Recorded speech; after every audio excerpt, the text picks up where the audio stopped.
could even be Georgia.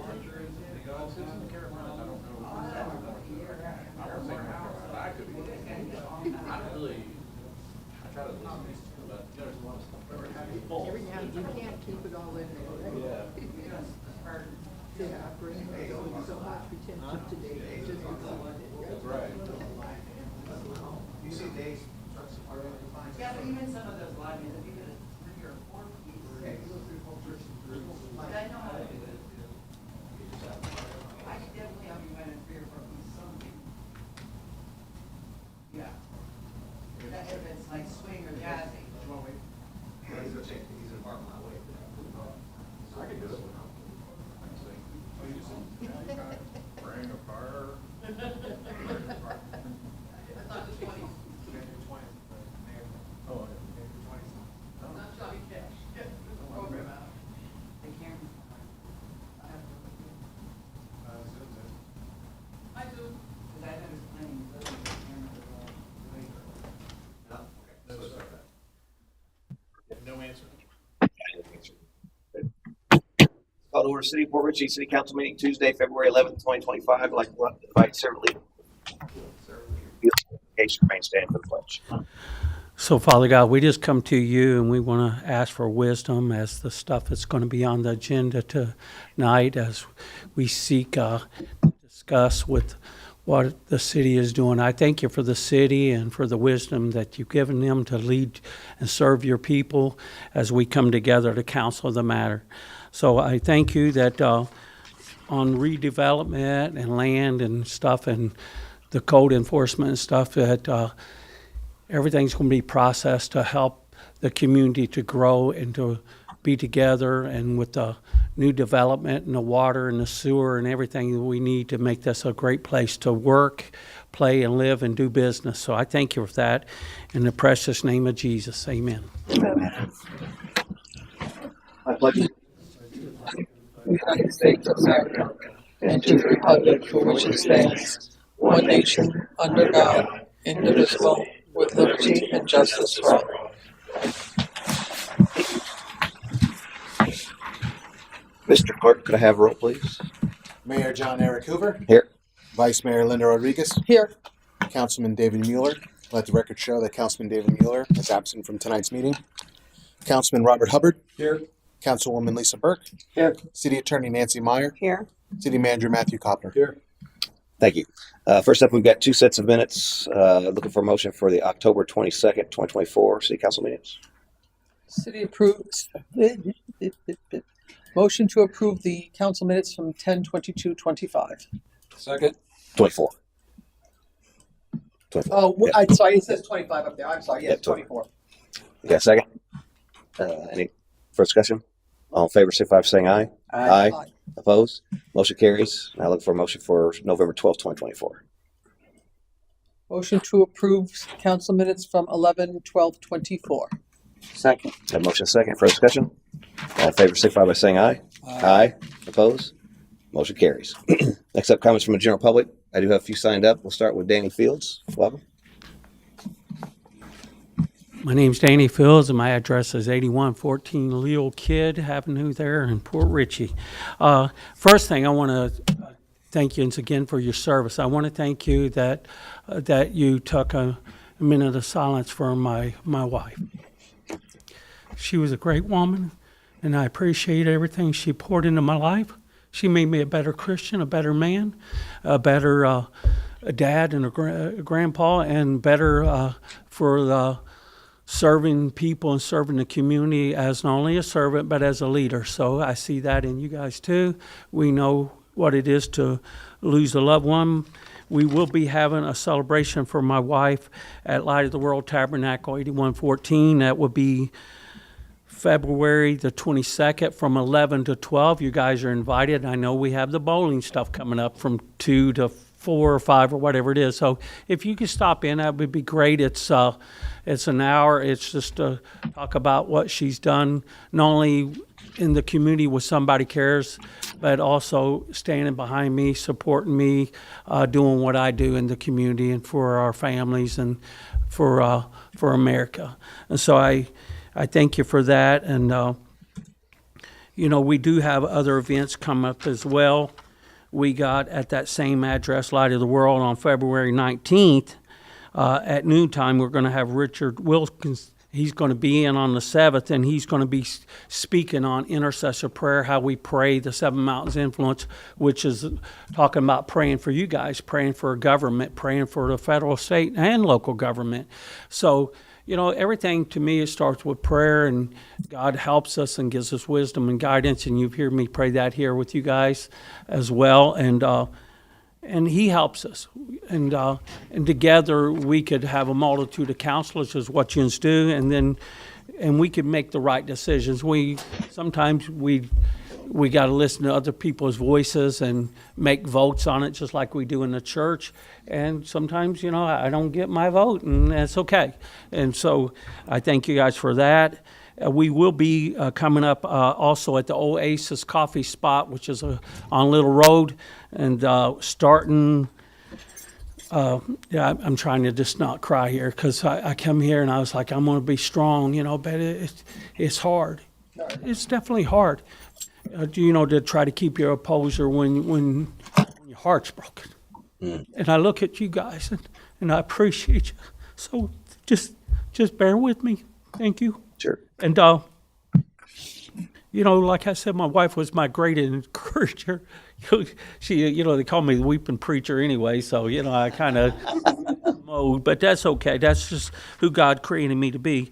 So we're going to be seeking God for the city, praying the Seven Mountains Influence again, and that's going to be, if I could see, I got my eyes all watered up there, March the 5th. And we'll end up at the county commissioners over there and doing a service there. So I'll announce more of that later. Thank you, and blessings all in Jesus' name. Okay? Thanks, Danny. And again, our deepest condolences from the city about your wife. We keep you in our prayers. Okay, thank you. Next up, we have Pat Rogers. Welcome. So Pat signed up. You signed up for two things. Do you think they'll need both sets of 3 minutes? Go ahead. If yeah, we'll give you a little bit of time. It's not necessarily how we're good. Yep. Well, for some reason last year we got a little bit behind on doing our reports for the events in the park. So this is for 2024's events. Mm-hmm. On behalf of Somebody Cares, we thank you for the continued relationship we have with Port Richey. In 2024, we partnershiped for an Easter event, a backpack giveaway, a fall festival, and a Christmas outreach to the community.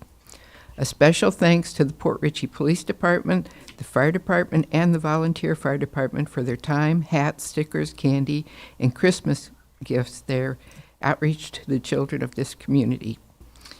We logged in over 1,900 volunteer hours, including food and drinks, backpacks, and stuffing the contents of them, totaling over $31,000 last year. And we look forward to a continued partnership with the City of Port Richey and the Fire and Police Departments, and pray that we have been and can continue to bless our community. Thank you. Thank you. Did you have something else too? Personal? Okay. Yeah. I have a rental house on Limestone. That was my very first ever house. Bought it in 71. But anyway, I came in the city to see about what I needed for permitting to get it fixed up after the storm, and was told that it was scheduled for demolition. I didn't know anything about it, didn't receive any letters. Valerie did tell me that a certified letter was sent out, but seeing as I'm not living in my house right now, I never got it. So I had asked for some leniency so the contractor can get all his numbers together and get the permit. So that's basically why I'm here. And it's the 4838 Sunset. No, that's my house. 4841 Limestone. Did Well, so we followed the rules within our code. So even though she claims she didn't receive it, we have evidence it was delivered to the proper address. Remember that for 30 days, we have a very large sign that says this house is under slum and blight. And it was actually there for longer than 30 days. We have pictures of it. And it was there for longer than 30 days because it started before the storm, and then we did it for a period after the storms as well. So I understand that she feels she wasn't Well, notified, but again, we followed everything within the code. I Within that 30-day period, she had the opportunity to file for an appeal. And I believe she had conversations with people about this during that period as well. And so she didn't follow that. The code doesn't, allow, unless you guys vote not to do it. There's no way around this. And again, I don't know how you vote now because it's outside the period in the code. And this is not the proper forum. You Right. don't really have the conversation. But no, the code was followed. The appeal time is run. The remedy is really not with council. I'd like to know who signed for the letter. And we aren't going to do this. Yeah, we can't talk about it here, Pat. Anyway, that's the whole thing. I never got it, so Okay. Thank you. I'm looking for any leniency I can get. Thanks. That's all the sign-ups I have. Any show of hands. Does anybody else like to speak? Seeing none, bring it back. Next up is comments from the city manager. Pass to Mr. Copper for his comments. Thank you very much. Good evening, everyone. Have a number of things on my list here to talk about. First off, I wanted to notify council that last week we submitted a stormwater master plan grant to FDEM, Florida Department of Emergency Management, through their watershed plan program, if I'm not mistaken.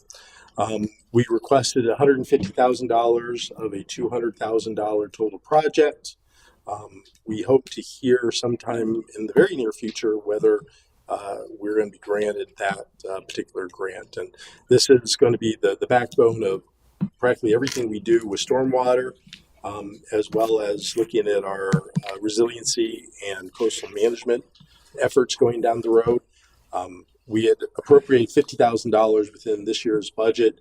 We knew that would only get us so far in the process, and we were kind of planning on breaking it down over the next few years anyways. But this gets us to where we want to go very quickly. So hopefully we'll get that. The way that they're awarding it, they're going to just keep going down the list of those that are accepted until the money runs out. So we hopefully will get successful for that. I'll let you know as soon as we hear. Something else that we've been working on is with the Army Corps of Engineers. And so this started probably November, I think. Actually, Pasco County engaged the Army Corps of Engineers and included the city of Port Richey in looking at efforts to get funding through the CAP Section 103 program. And this is basically projects that help waterfront areas due to storm surge, primarily. And so we've had a number of different meetings with the Army Corps. It resulted in both the county and the city submitting letters of interest to push them to go to the next step in the CAP program, which is to fund a small study on whether this warrants anything that the federal government can do. So we're in the first phase, which is the letter of interest. They've submitted it. We hope to hear back sometime in the near future that we've been determined to have a federal interest in the improvements we talked about. And to let you know, the improvements we talked about are all of our lift stations that were flooded this past storm season, as well as our canals that have been impacted due to the debris. As well as some of the, when we have a couple areas right now that actually on a blue sky day could be flooded. So Sunset Boulevard, Bay Boulevard, some parts of Old Post Road. And we kind of threw that, or I threw that in there, hoping that we would be able to kind of shoehorn it in and get them to look at it. They actually started getting more interested in that part of the project because that's not a 103, it's a 205, Section 205 project, which is riverine flooding. Who would have known? But anyhow, we stand a possibility of actually having two projects come out of this now.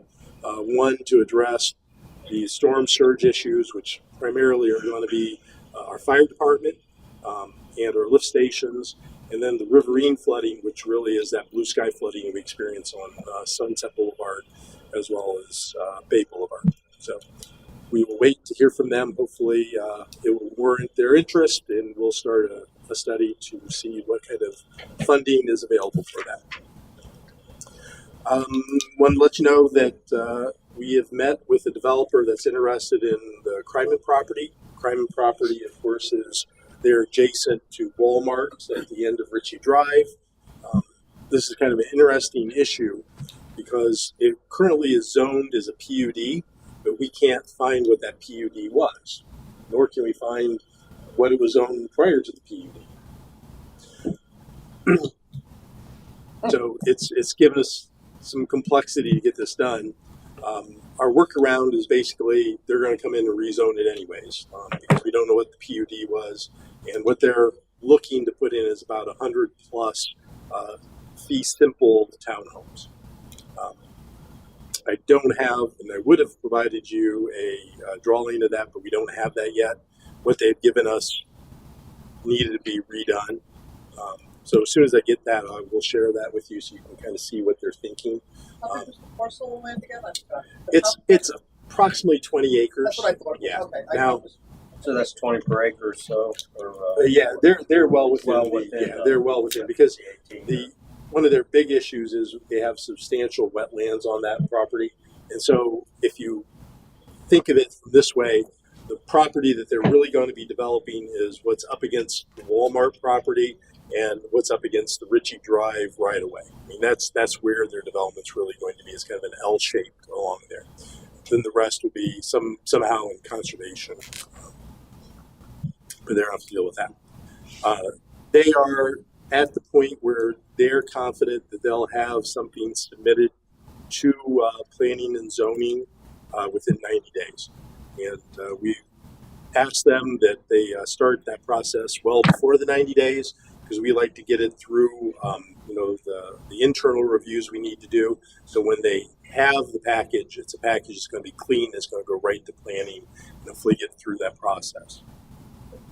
But I think it again, based upon what they're saying, what they've shown us thus far, I think it will be a good development and improve that area based on what's there. Also had a meeting with the developer that is looking at our waterfront. Not a lot to say about it other than, they are still committed to move forward with that project. It's our understanding that they're going to be closing probably within the next 2 to 3 weeks. And they're starting to collect the information necessary to put together the rezoning application that's ultimately going to happen. Don't really have a good understanding of when that is going to be, but I know that they are progressing and working towards that development. We did submit everything to the state for their final okay on it. Hope to hear back from the state anytime in the next 2 weeks. Once we receive that, it'll be 31 days before it takes effect. And then the last thing, I had mentioned that our finance director was going to do a brief update on where we stand financially. It's something that we will do on a quarterly basis. Since we're doing the second meeting of the month for the department reports, expect this, the first meeting of the month. Generally, it'll be right after the quarter closes. So we're a little bit late, but that's okay. If we can pull that up, I will turn it over to Adam for a brief update. I'm a man of not many words. So You So, gotta go I'm ahead out on the- Beg your pardon. Adam Thompson, 633 Ridge Road.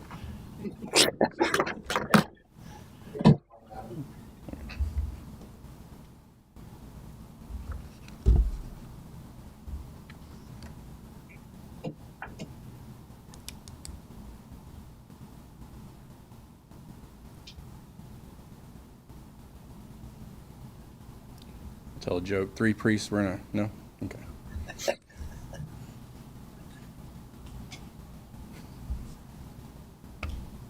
Can't sing though. Huh? Don't step to the side. Ring of Fire. That's all I know of that song. And you know why he's doing that is because he is one of the individuals responsible for the Johnny Cash portion of the Centennial. Yeah, if we can't find nobody, it'll be me running around there. And I'm pretty cheap. Yeah. We can get some black dye. We can do that.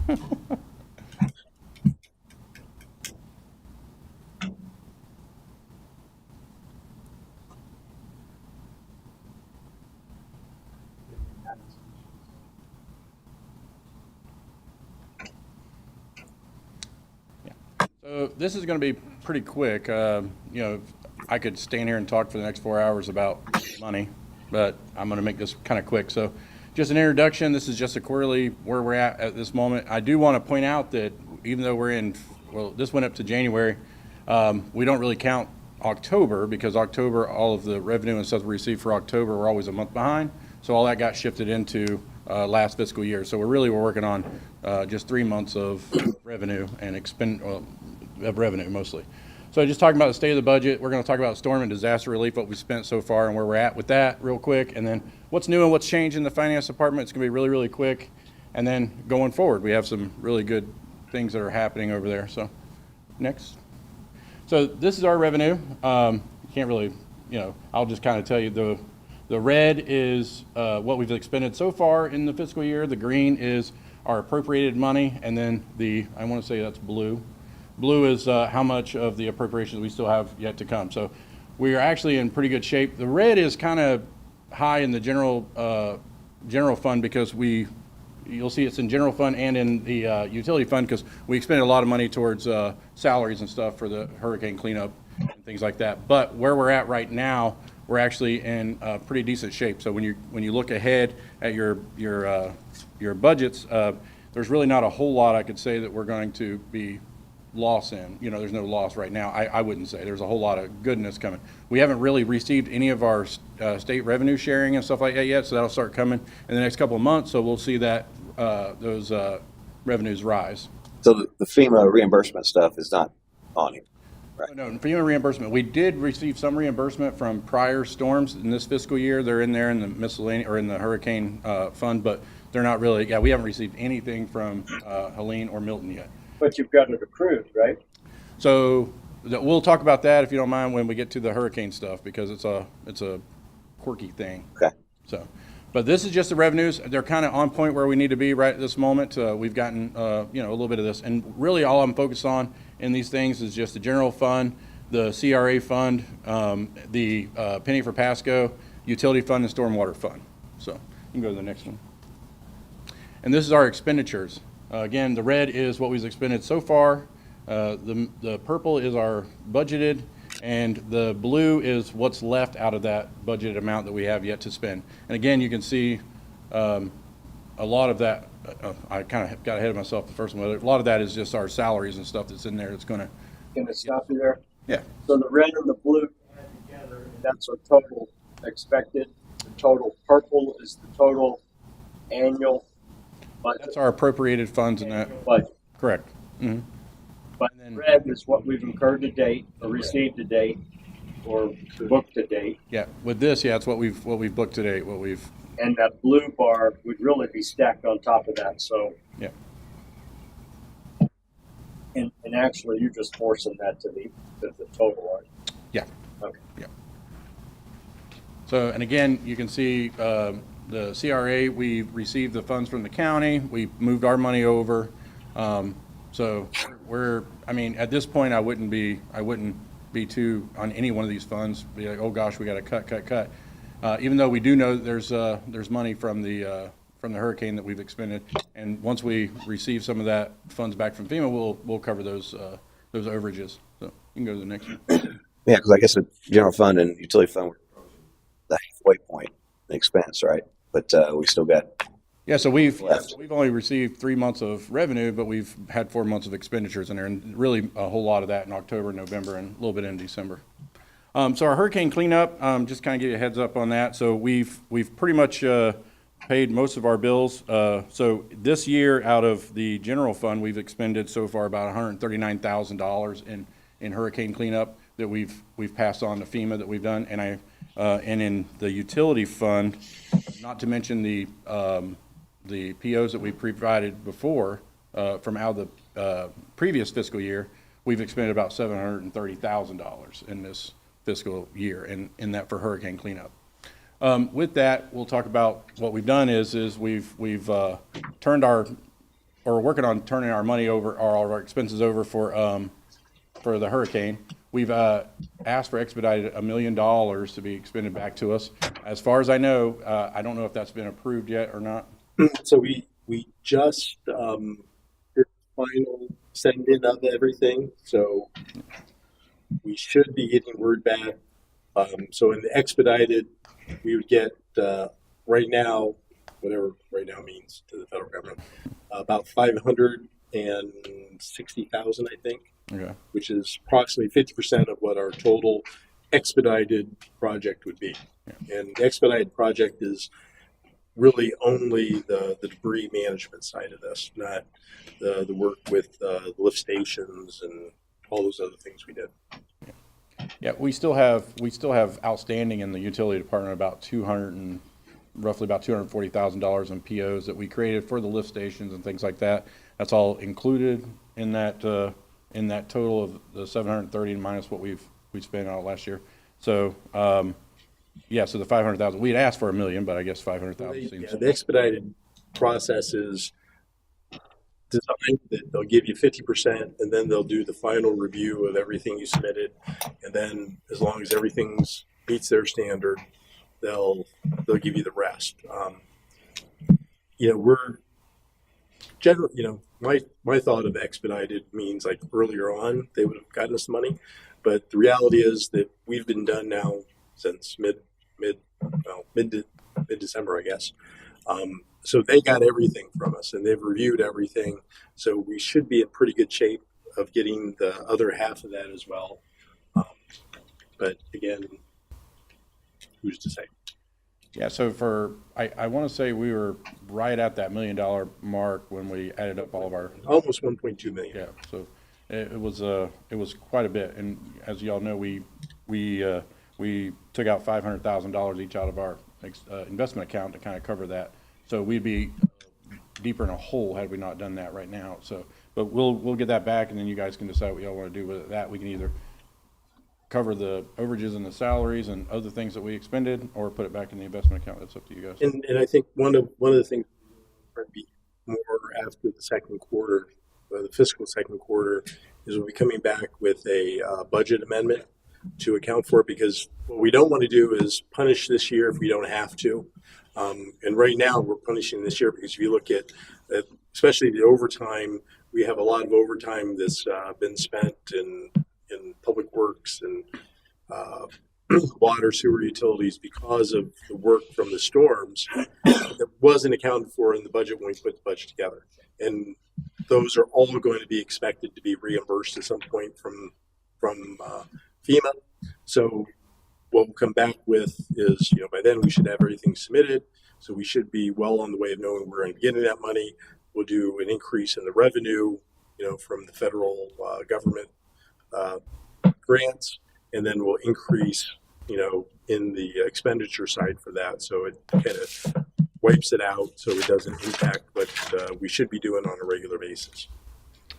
And also, me and Mr. Cropper has been talking about, one way to head this off is I think in the code, I'm pretty sure in the code, I think we were talking, we're supposed to have a 3% disaster relief fund so that we can tap into that instead of using the general fund money or the enterprise fund money.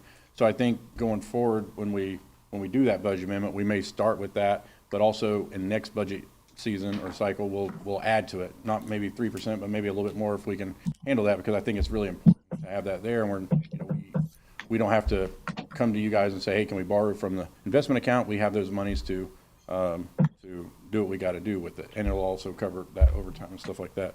But as far as hurricane cleanup, again, we're just waiting on FEMA to come back with that. The city's in pretty decent shape, and again, we're just going to try to plan and prepare for that financially going forward, which we should be doing anyway. So we'll do that. Any questions on that? Yes. Okay. In that the event occurred in last fiscal year, was there any attempt to estimate those recovered, all the trash cleanup and all that, and parked it in prior year? So we parked several $100,000 POs from the previous fiscal year to accommodate that. So it was kind of like right on that precipice of Right. of the new fiscal year. So what we did was we parked. I want to say probably close to $300,000 out of the previous fiscal year that rolled into this fiscal year with the POs. But yeah, we paid for about $300,000 of that cleanup out of last fiscal year, and then we had then the other hurricane hit. So it kind of was. So the But work, with accrual accounting, work- I would, work itself was done in this fiscal I year. get that. Yeah. But the event occurred that caused the liability and attached to 2024, okay? Or last year, right? So wouldn't it be prudent to estimate what that recovery would be, that $1,000,001, and park it into 2024? Well, I think the amount of that $1,000,001 that came out of was in the new fiscal year. I mean, I think it would be. I know we paid it this year. No, I'm talking about the work itself. I mean, we were so close to that, into that fiscal year, and again, we did take $300,000 out of the budget of 2024. But did the auditor go through that and say, okay, we have an event that was clearly established in prior fiscal year, right? So that damage should attach to that prior fiscal year. And I'm wondering if did they have any discussion about moving that back? Or estimating and moving it back? In other words, at that point in time, you have a loss that you need to declare. But I think, I think the problem is going to be with that is that we didn't have any idea at the time of the event happening what those costs were going to be. So while we can sit here and look back and say, okay, this is what the cost is, when the event happened, what we did do, which kind of addressed what you're saying and Adam said, we did say, okay, we're gonna create these purchase orders that freezes money from the current year, and we spent that. But I think from the auditor's perspective, they're going to look at it from the standpoint of, one, the work was incurred, or the liability was incurred not until you had contracts and work was done, and that happened after the start of the new I'm just fiscal year. asking, Yeah. have they looked at that? And We have, on that? we talked about it, and we talked about the PO situation, and they were in agreement that what had been done was Yeah, yeah, for that. that's what I wanted to know. Yeah, and I think that if it had happened probably in the beginning of September, we'd be talking about something totally different here. But I think it was so close to the end, and we did most of that cleanup in this new fiscal year that it was, and to go back and try to. Well, it's an accrual. Yeah. That's it, Right. Right. Right. And But this makes it a lot cleaner. We closed that out, and then we come in here and we put everything in this year. Gotcha. We're not backtracking at all. So, thank you. anything else on the? All right, you can go to the next one. Updates to finance. So, since I got here, there's been some, the way we do things. So, we've actually went back, changed our processes on how we input income or revenues, and how we also the PO system was really a broke situation. When I first got here and you look at it, we were spending $400,000 a month, but only 2 POs were created.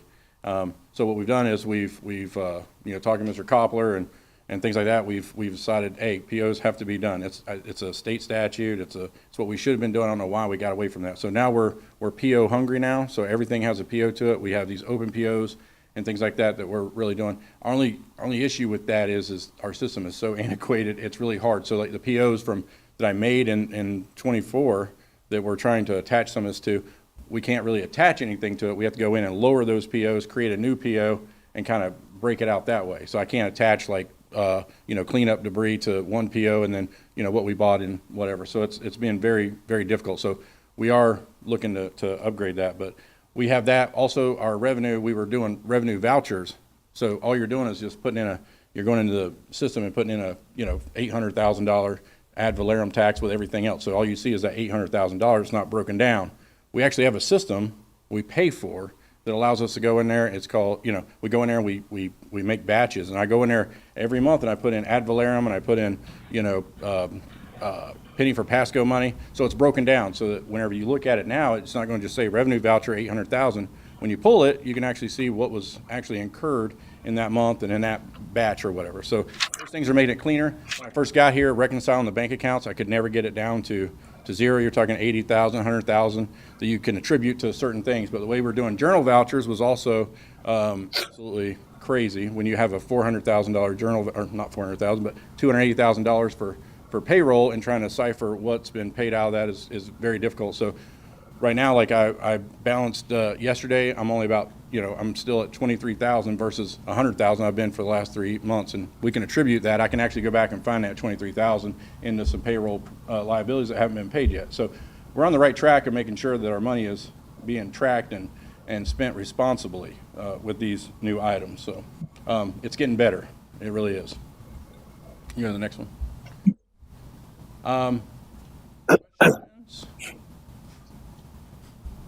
Yes.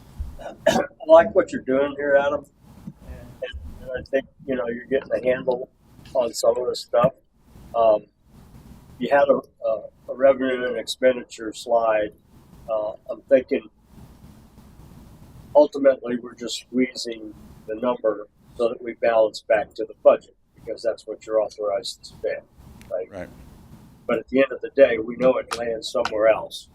And as we get closer to the end of the year, I'd like to see this stuff net, and more importantly, let's forecast what our remaining revenue is actually going to be, rather than just subtracting what we've incurred and what we've booked, So that's what I do that anyway. So I take a look at it and I say, okay, we're supposed to make $1 million. How much are we? Break that down into 12 months. Right. It's like our red light camera Right. situation. When you look at it, it's we're not where we need to be at this point in the year, because we're not booking as much money as we should be per month. I think this month we booked. Hold on.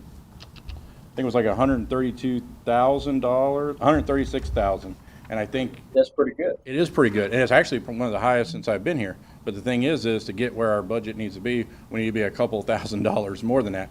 But last month wasn't. It was a slow month. It was Christmas, I say last month, but December, it was slow. We're getting there. It just needs to be a little bit better. So that we look at our process and say, okay, how do we get that correct? Because we make this budget based off of we've grown for, percentage-wise for the last 5 or 6 years. There's just no reason we should be not making that same amount of money, now. I know there was a hiccup last year. We found that problem and fixed it, but we're still, we're still not getting where we need to be with it. And then that's when we have to look at it and see. But I think barring that, everything else has been right on par where we need to be. So I'm pretty satisfied. Okay. Anything else? Any questions? Thanks, sir. That was good. Thank you. Okay. Next up, you get anything else? Yep, that's it. Okay. Thank you. So next up is comments from boards, committees. Do we have any updates from any of the board committees? Coach Resilience met yesterday. Unfortunately, I was unable to attend, so I don't know. Yeah, they didn't have quorum, so they Oh, didn't meet. Obviously we're with the Centennial Committee. We're meeting weekly now because there's so much going on. We finalized some event flyers, and so those are being pushed out. I think we're creating some events. We didn't have any update from the city on sign up stuff, did we? On the tool job forms or whatever. Did we ever get any clarification on that? Whether we was going to use that for some of the signups? what? The job forms. We can use it. We just, it's the financial piece that we can't use. Okay. That was good. I think I had mentioned that last time. Yeah. So we're looking at ways to take those signups basically for the events. Do you have a question? No, just a comment. Yeah. Okay. Talked to a couple of my neighbors about some of the events that are coming up, and they had no idea of what was going on. So, two of them had suggested, why don't we send out like a postcard with the dates, with everything that y'all plan on doing, so that they can plan in advance. They don't know. I mean, I can't tell them. I tell them to look at the website, but they're all busy and, Right. and they don't have that ability. So some of them want to attend some of the stuff, but We meet tomorrow. We'll bring it up to committee, see if it's something we can do. Put out a flyer. just like a half a sheet of postcard, something with Yeah. a date, what it is, and contact info maybe or something like that. Mm. That way, maybe we'll get more participation. The updates. How do you have the latest update on the sponsorships? I think we're up to about 33,000. I think. With the in-kind, we're at $32,275. Okay. So cash-wise, what we had is 29,200. Okay, so just shy of 30,000 sponsorships. Yeah. The one that came in today. Very good. And also tomorrow we're looking at finalizing the shirt design with sponsors on the back and getting us out. Yeah, we're at 15 sponsors total between actual monetary sponsorship and in-kind. I'm back and forth with the t-shirt company, as far as sponsorship. So, as a committee, we're going to have to discuss if we're going to do a cutoff, because obviously when shirts are printed, we can't add anyone else to them. So, they are. I just sent back some more information today from the sponsors that we just attained. So they're going to be sending us new proofs for the shirts. So hopefully I should have them tomorrow for the committee to review. Also, we have to talk about, the banners, what we're going to do for them, and then, to move forward. Okay. Yeah. So, Matt, do you have a board committee? No?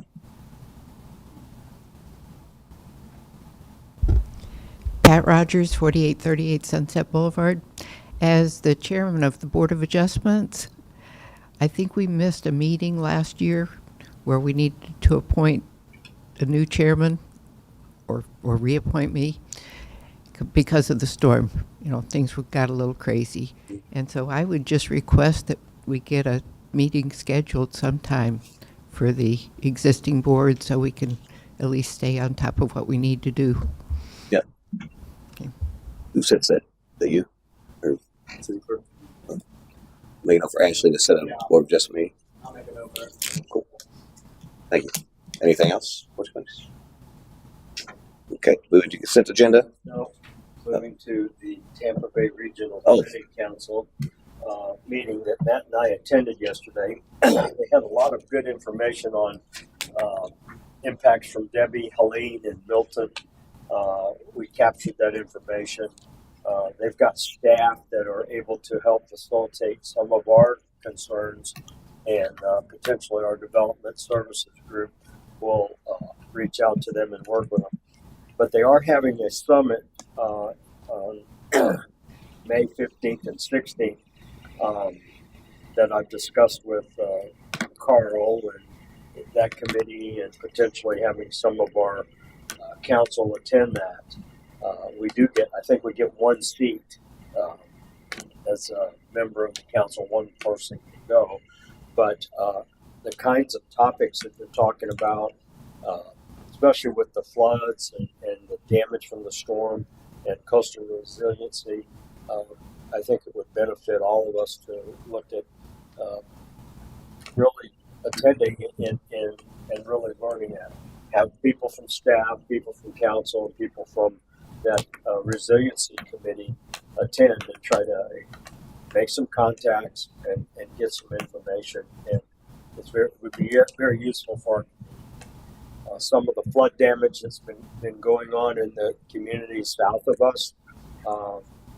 They've had some discussion with legislature, as have I, with some of these rules that they've placed, and potentially looking at relaxing some of them to help people get back in their homes and that kind of thing. So I think it's something we need to consider.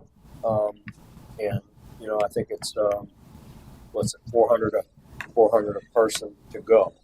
So I know we probably have some funding available in training. This would probably be an event that would be worthwhile. The one me and you went to last year. Yeah. I strongly encourage everyone to go.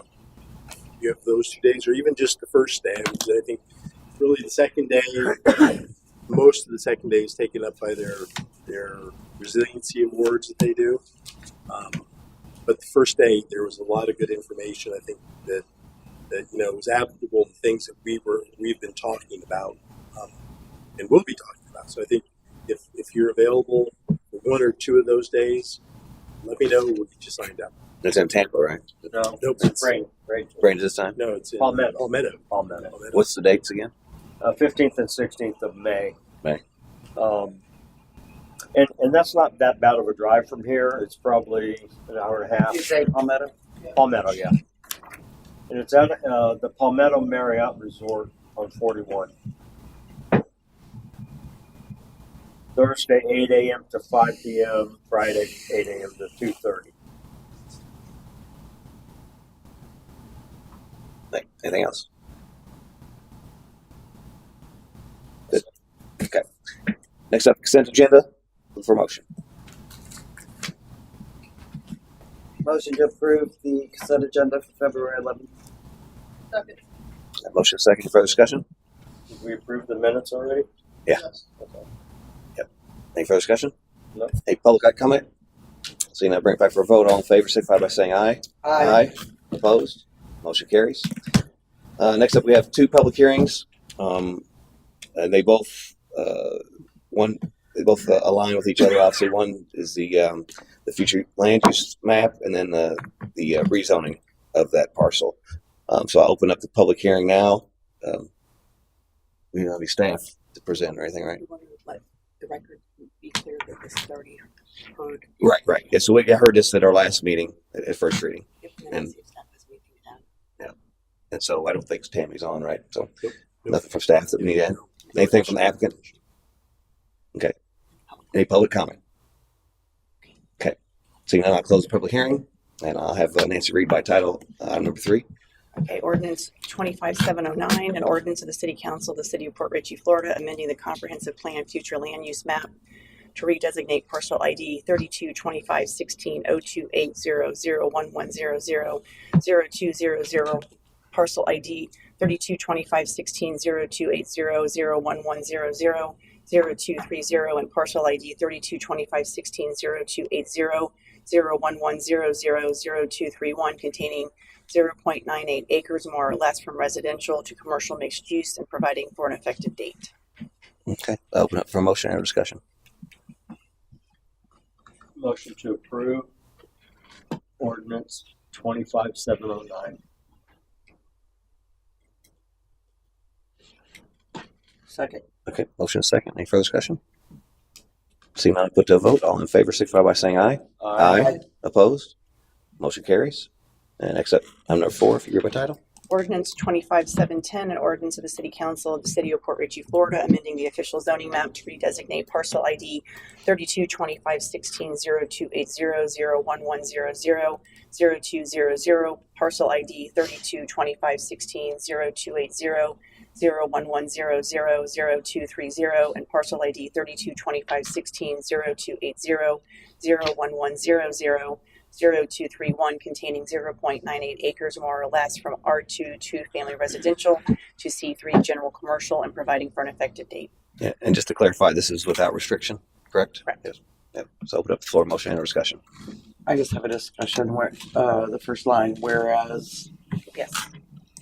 should that not say as trustees? Mine does. Mine says at. No, it's not the major, but Oh, yeah, mine says that. So. Yeah, hers says that. at trustees. Page 79. Yes. Mine says Where? as. Mine says at trustees for, There's right there, it says Go down, 18. see what, go down to the bottom of this page. First, yours says as. Trustees. Just scroll down to the top. There's says Um, at. She's on 20. Is that 29 or 79? Was that the last one? Let me look at That's a different. I think she's looking at a different version because her Okay, page yeah, is okay. 29. Maybe. So My we have page is ordinance 21. 25709. It does say at trustees. That's fine. Okay. It's a Scrivener's error. It's not a problem. But okay. I just thank you wanted for pointing it out. Okay. For a motion and or discussion. motion to approve ordinance 25709. 710. We're on 710. huh? 710. 710, maybe that's why I was looking at the wrong one. 710. Second. Okay. Motion second. Any further discussion? All in favor, signify by saying aye. Opposed? Motion carries. Okay, next up is council business. Item number 5, approval of resolution 25-02 for the city to sign and apply for the state revolving fund loan to finance the planning and design of potable water plant facility. I'll pass it to Mr. Copley for introduction. As Mayor and Council is aware, we've received a planning grant / loan, which will be 100% forgivable, of $4.25 million to do the planning and design for a potable water plant facility. As part of that is we have to fill out the loan application, and we need authorization from the City Council to do so. Okay, open the floor, motion or discussion. Motion to approve resolution 25-02. Second. Okay, motion second. Any further discussion? Any public comment? Seeing none, I'll bring it back for a vote. All in favor, signify by saying aye. Aye. Opposed? Motion carries. Next up, item number 6, first reading of ordinance number 25-711, amending Article 1, Division 1, Chapter 109 to update the floodplain management regulation of the city of Port Richey. I'll pass that first, Mr. Cobb, for introduction. So we're back in discussing Chapter 109. The last time we talked about this, there was quite a bit of conversation related to the I can't remember what we call that now. The non-conversion agreements. Yes, We both there got is. it. Because, yeah, I'm trying to forget it actually. We talked about it so much. Non-conversion agreements. Staff went back, city attorney, and did the ordinance. We sent it to the state, and the other thing, I guess, we also talked about raising the base flood elevation from 2 feet to 3 feet. And currently, it's 1 foot. We originally had asked to go to 2 foot. Council, during their discussion, said let's move it to 3 foot. Both of these items went to the state for their review. They gave us a few comments. I don't think really related to those, if I'm not mistaken. So we are good to go if council wishes to act on these. Okay. And if I And may, if you could read by title. if I will, let me, before I do that, if I may, if you look at your page 545 through 546, it came to my attention that there's a Florida statute that addressed the city's ability to limit temporary shelter when the governor declares a state of emergency. So that has been added to be consistent with Florida statute. It's all the red writing on those 2 pages. It's pretty much just mimicking Florida statute 166.0335, which allows in certain circumstances for temporary shelter, in this case, recreational vehicles, and some other things that are defined by statute, to stay on the property for up to 36 months when certain conditions are being met while they're rebuilding their home. So that's been added so that not only does it talk about the FEMA guidelines, but this is specifically to when the governor declares a state of emergency. I'll read it by title. Okay. Yep. Ordinance 25-711, an ordinance of the city of Port Richey, Florida, amending Article 1, Division 1, Chapter 109 to update the date of the study to support the city's basis for establishing flood hazard areas, to remove the requirement to evaluate previous permits and substantial improvement and substantial damage determinations in Article 1, Division 3, Chapter 109, update definitions in Article 2, Division 2, Chapter 109 to correctly define appeal, remove declaration of land restrictions, and modify the definition of substantial damage and substantial improvement for consistency with modification made in Article 1, Division 3, Chapter 109, add more stringent requirements in Article 3, Division 1, Chapter 109 to 1, increase the minimum building elevations on residential and non-residential buildings, 2, limit contents within an enclosed area, 3, address floodproofing and foundations in coastal A zone, 4, require registered design professionals to design dwelling foundations, and 5, require anchoring and elevation of replacement equipment, amending Article 3, Division 5, Chapter 109 to allow the use of temporary shelters pursuant to Section 163.0335 Florida statutes, and to clarify Article 3, Division 5, Chapter 109, that permanent placement of recreational vehicles and park trailers is prohibited, providing a fiscal impact statement, providing for severability, providing for codification, and providing for an effective date. Thank you. Open the floor, motion or discussion. After we had this discussion a couple of meetings ago, I was talking to a couple people, and I totally agree at that time about the form that people have to sign this saying they're not going to put anything on the first floor. That's going to put a lot of undue work on staff. It's not saying they, by not signing the form, it doesn't say that they can do it. Our code says you can't enclose the bottom floor. That's the code, correct? No, I don't think that's the code. You can enclose the bottom floor, but you can't make You it living can't space. put, yes, you can't make it a living space. Right. Not have Yes. breakaway walls. Yes, Well, yes. you can have breakaway walls or in a VE zone. An AE zone does not have to have breakaway Well, walls. So there's all kinds of. Yes, yeah, there's many different nuances Right, to the so- different areas, and I I acknowledge think that. it's going to be less work on staff with that particular thing, not more. Explain to me that, Because we're not asking people to file the form anymore. right, but they're still responsible for not making living area downstairs, correct? It puts we're not asking the question here. They can't and they never could.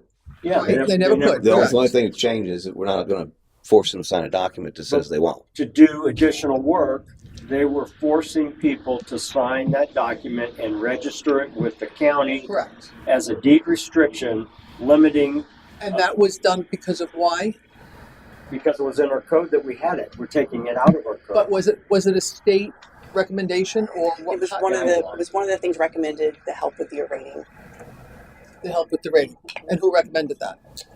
Veronica's not here, so I can't It tell you for came sure. from the state. The state was one of So the the state recommended. recommended it. So it wasn't just something we thought up. It was a state recommendation. It's in our code now. Yeah, and the way we had it in there was just for new, To a certain degree. Yeah, right now, existing that wasn't there. the way the code reads right now, if you were coming in seeking a permit to enclose that lower area, Mhm. you were required to sign the non-conversion agreement. That was the only time. What the state was recommending is that we ask for that no matter what you're coming in for. You need a new roof? Great, sign this non-conversion agreement. You need a new window? Great, sign this non-conversion agreement. The Okay. decision was made last time that not only are we not going to do that, we want to remove what was already in the code. And that's what's been done. What did you feel was extra? Extra Well, work? isn't our building department's responsibility still to make sure that That they don't? that there's no living down there? Their code and It's building still- have the same that's still responsibility. valid. They still, and she indicated if we see it, we're going to deal with it. So they still got to deal with it. But the point was, is people were being made to sign this document, and they're doing work on the second level of their home, and it doesn't have anything to do with that.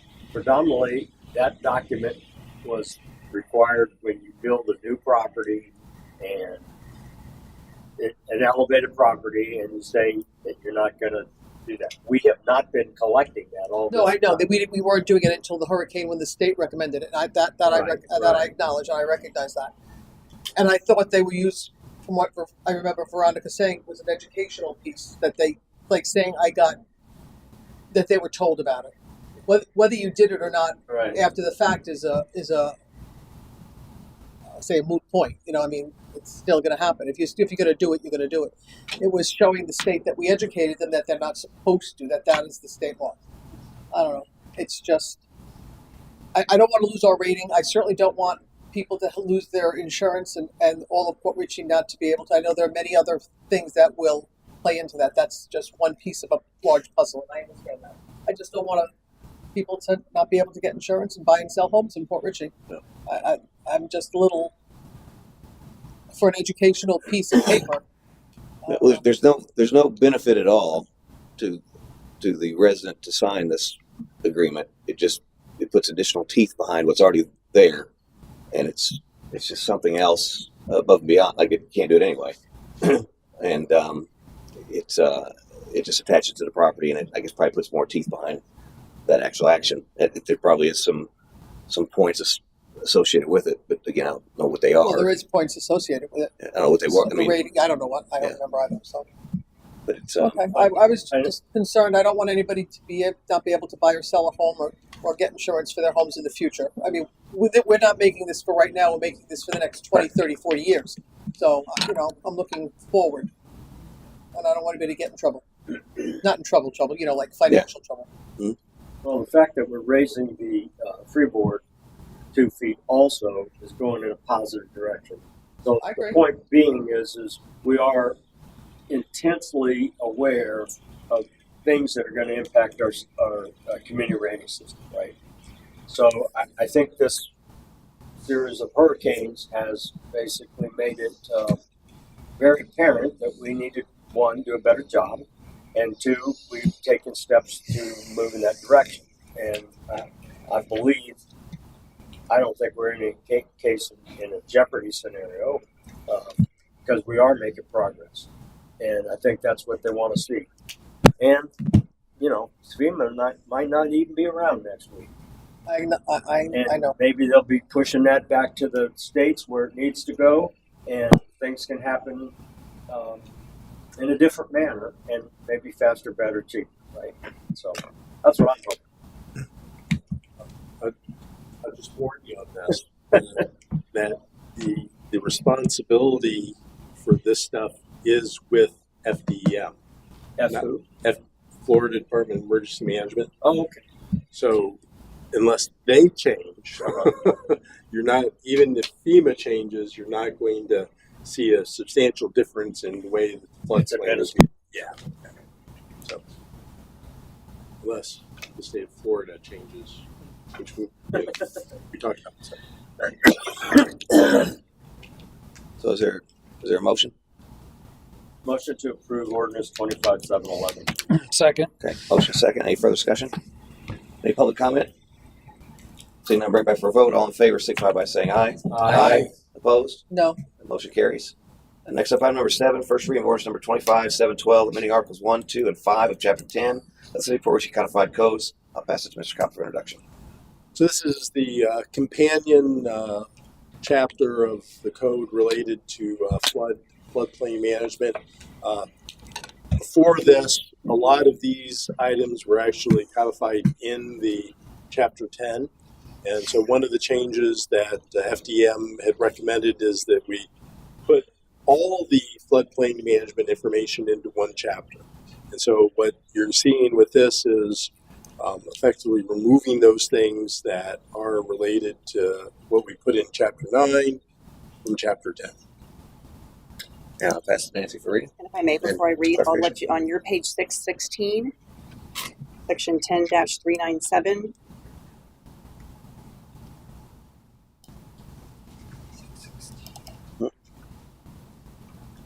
that the new language is referencing the provision I talked about in Chapter 109 that's following Florida statute about once a governor declares a state of emergency, that up to 36 months of temporary shelter.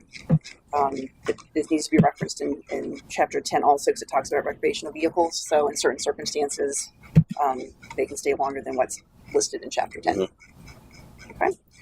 Ordinance number 25-712, an ordinance of the City of Port Richey, Florida, amending Article 1 of Chapter 10 of the Port Richey Code of Ordinances to expand site debris cleanup requirements, amend Article 2 of Chapter 10 of the Port Richey Code of Ordinances to update and remove definitions, to add language explaining actions that are subject to code enforcement fines and penalties, and to align the parameters of obtaining a permit by affidavit with Florida Building Code, amending Section 10-397 of Article 6 for consistency with Section 1.66.0335 Florida statutes, and amending Article 5 of Chapter 10 of the Port Richey Code of Ordinances to align the requirements for address displays on commercial and residential properties with the Florida Building Code, providing for severability, providing for codification, and providing for an effective date.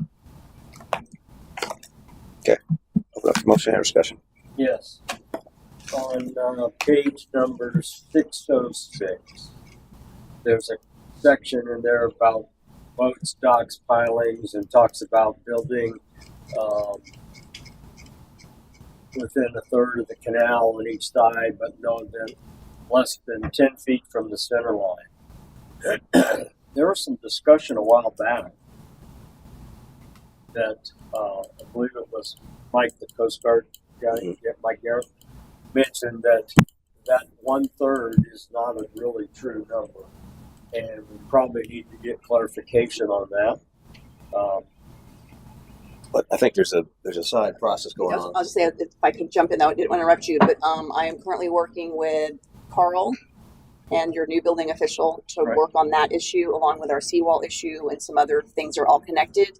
but I don't think you want to hold this up while we work on that. And I Yeah. just want a clarification because I knew that was going to be an issue. Yes. And then I also want, do we address enforcement of that? That's going to be covered. That's going to be in your Yes. thing too. Okay, Yes. all right, that's good. I'm okay with that.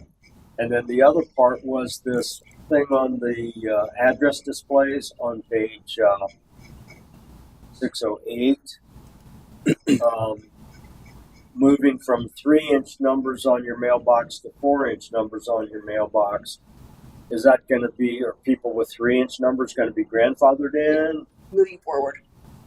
Okay, As you in the move forward. future. Yes. Okay. Yes. No. If you'd like to go buy new ones, you're more than welcome to. No, but, that's what you I know, was trying to avoid. Right. No. Because everybody's got 3-inch on there Right. now, and it would make sense. Moving forward. Perfect. Okay, I'm good. I did bring up on page 566 where it talked about appraised value being 120% assessed value. I'd ask about in our current calculation, we're using the 15% based on what the county assessor's office is using, but based on our code, it looks like we have an additional 5%. And so I don't know if there was anybody within that that was close that might make a difference. They went back and did the recalculation. Based on 120? Yeah. Okay, so they're basing their Yep. current valuation on 120, and so that will, no matter the change here, that will still be the case with that because it's in the past, correct? So if we once we pass second Right, reading, this is going forward. so that's a positive thing for the community. They're getting another 5% on evaluation, But we're striking it here. but that will be going forward, and it'll be based on whatever they put out. Like they put out 15% this time. Right. Um, Or you're still entitled to your own appraisal. right. Yeah. But I just want to make sure we were Gotcha. recalculating ours based on this past event at the 120%, which is in our code now. Okay, perfect. Is there a motion or discussion? Yeah, Motion to approve ordinance number 25-712. Second. Okay, motion second. Any further discussion? Any public comment? Seeing none, I'll bring it back for a vote. All in favor, signify by saying aye. Aye. Opposed? Motion carried. Next up, item number 8, first reading of ordinance number 25-729, City of Port Richey, Florida, enacting Article 4 in Chapter 18 of Port Richey Code of Ordinances to address the prohibition of camping or sleeping, providing intent, providing definitions, providing severability, providing for codification, and providing for an effective date. I will pass it to Mr. Cobb for introduction. So council may be aware last July, state statute had changed and on the public camping requirements. And so a lot of communities had went and made sure that their prohibitions on camping on public property was within the code that the state adopted. We've looked at it, and based upon the review by the city attorney, the attached ordinance brings us into compliance to make sure that they're protected properly. Nancy, will you read by title? Yes, ordinance 25-729, an ordinance of the City of Port Richey, Florida, enacting Article 4 in Chapter 18 of the Port Richey Code of Ordinances to address the prohibition on public camping or sleeping, providing intent, providing definitions, providing for severability, providing for codification, and providing for an effective date. Open up for motion or discussion. I do have a quick comment. Obviously, this is public property. I know I've had several complaints about the individual that sleeps out in the corner of I think it's Leo Kidd in Washington, and because that's private property, there's nothing that they can do there. So I didn't know if there was something in the ordinance that we could extend this not only to public sleeping, but we wouldn't allow it on private either. And I don't know if it's something we can do or not do. Or It's not your property to Yeah. regulate. It's private. I mean, if it's well, right, something- but we regulate. We don't allow people to park boats in their front yard, stuff like that. Do we want people sleeping in the front yards even if it's private property? I guess is the question. Well, is it really private property because it's easement? Well, if he's in the easement, technically it's public property. Yeah. But I think the It's really easement stops easement. at the sidewalk Well, in this not- case. I think, got a right of way. That's public property. yeah, I'm not sure. I've never gone out there and measured exactly where that individual is sleeping. So it could be on private property or it could be on public property. But I think it's something He's that leaning on the light pole. was that. He leans on the light pole. at times, but his camp is sometimes more into the bush there, and I'm just not sure again where that is. I think two things: one, if it's on private property, the property owner has the right to trespass and Yes. do that. Yes. But again, I think it's something that our police department does go out on a continuous basis and speak with the individual, try to help them get the help and move them to different places. And I think it works for a few days. He's been there Well, for that's the years. problem. Same guy, Yeah. years. You have no place to At put him, least and he six, sleeps in the 7. woods and on private property. He can sit on the side of the Mm-hmm. road, and that's what he's doing. He's not sleeping there, he sleeps in the woods. So, and where are you gonna put him? It's not illegal to sit on the side of the road. I know the residents in the area have reached out several times about they're tired of seeing it, and it's I think they have empathy for the individual, but they still don't want it to see that. I think people that don't know, because a lot of people in that area know he's been there 5-6 years, they know. I think people that don't know a lot of times think that maybe he is unalived. When he's laying out like that, then they think he's unalived, and that flips people out. Anyway, I just know we were talking about that. I didn't know if there's something that we could put in there because obviously we don't want people sleeping out in their yards. So We don't want people sleeping in their yards. Huh? We don't want people sleeping in their yards. well, I wouldn't think so. I mean, absolutely, if you put a tent out or something like that, your private property, that's okay. But this is So you I can't. think the remedy for that, because it's private property, is a trespass from that Right. owner of that property. Okay. Yeah, that would be the proper remedy, which is allowed. And this is applying to the parks, the city parks, and Right, near there. Yeah. Right. no. That's what I agree with that. Like I said, I just because they've reached out so many times, I just wanted And to that, bring that up. the pet shelter. Is there a motion or discussion? Motion to approve ordinance number 25-729. second. I believe Dave had a second. So Oh, I'm sorry. Oh, no, you had first. You have it. I'm still sorry. he, I'll be sorry if I want to be sorry. okay. The motion is in a second. Is there any further discussion? Any public comment? Seeing none, I bring it back for a vote. All in favor, signify by saying aye. Aye. Opposed? Motion carries. Next up, item number 9, first reading of ordinance number 25-730 of the City of Port Richey, Florida, amending Chapter 113, Article 3 of the Port Richey Code of Ordinances to update the police and fire impact fees, remove obsolete definitions, correct Scrivener's error, providing for severability, providing for codification, and providing for its effective date. I'll pass it to Mr. Cobb for introduction. So last September, which seems so long ago now, we had Stan Tech Consulting Services present to the City Council their findings on the proposed update to the impact fees for police and fire. The study was conducted because the impact fees for police and fire had not been updated since the early 2000s. During that discussion, City Council agreed to increase the impact fees collected by the city on the following schedule. I included in my cover letter what the current schedule is, and then what the proposed schedule is for both police and fire. And you can see that there is a significant increase going on, but it's within the amount that we are allowed by state statute to increase that, and the increase is actually happening over 4 years. I make a motion. Oh, 1 second. I'll read by title. Ordinance 25-730, an ordinance of the City of Port Richey, Florida, amending Article 113, Article 3 of the Port Richey Code of Ordinances to update the police and fire impact fees, remove obsolete definitions, correct Scrivener's error, providing for severability, providing for codification, and providing for an effective date. Okay. Motion or discussion? Make a motion to approve the 25-30 first reading amendment, amending Chapter 113, Article 3 in relation to police and fire impact fees. I just have a question. Yes. You want to see there's a second first? No. Oh, I apologize. Yep. Is there a second? Yes. Okay. Motion and a second. Any further discussion? Yes, just a question.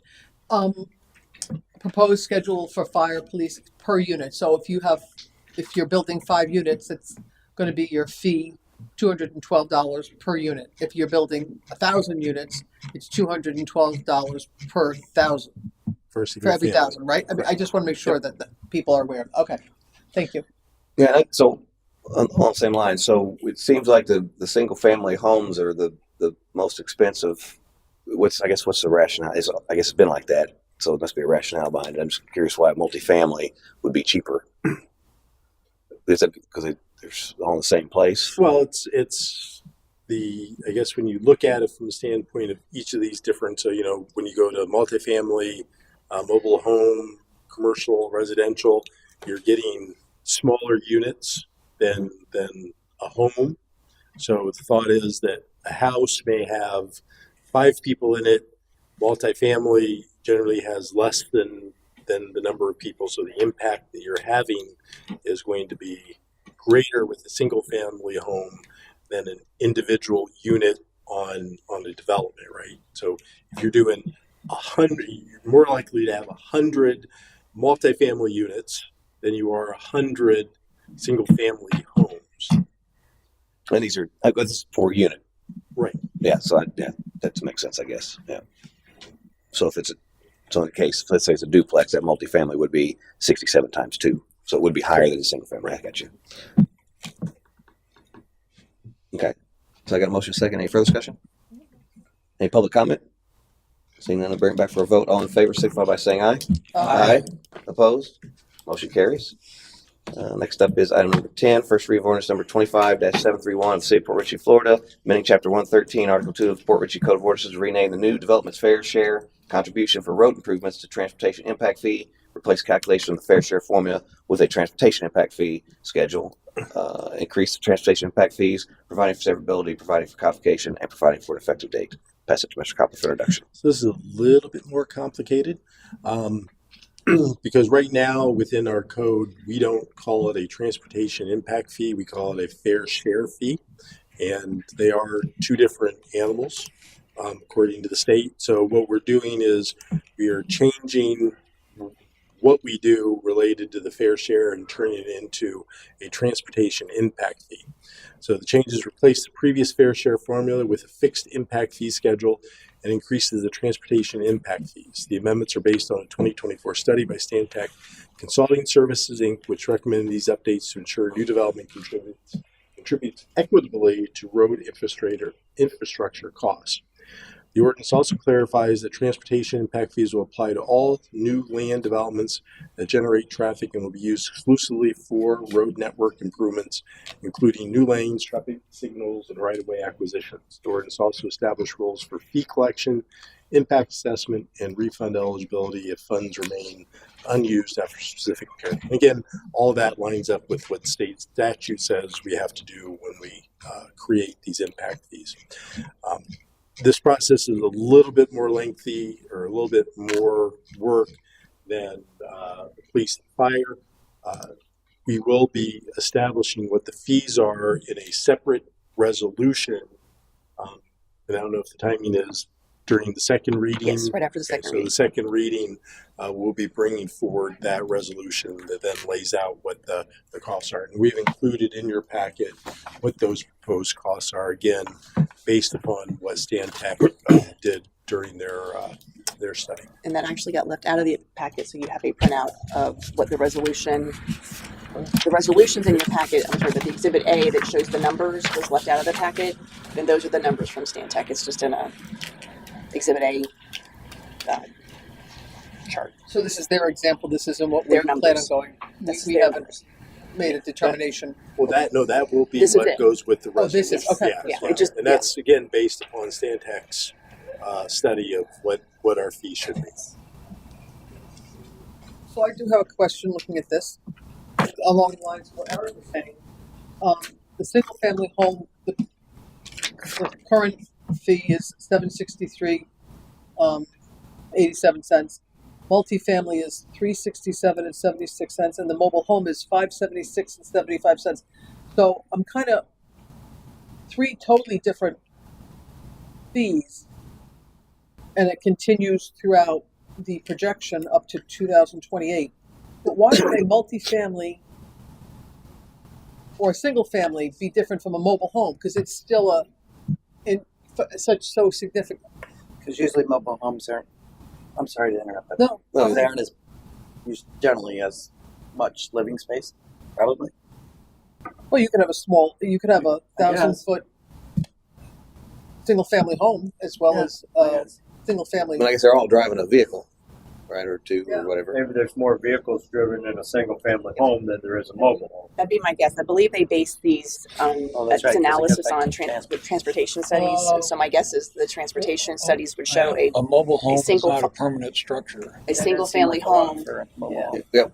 A single, One at a time. Go ahead, Nancy. single family home probably on average has more transportation, more cars coming back and forth than one. And again, if it's a single mobile home, not the whole park, you're looking at the one mobile Right. home. There's probably less back and forth with vehicle traffic based on studies from.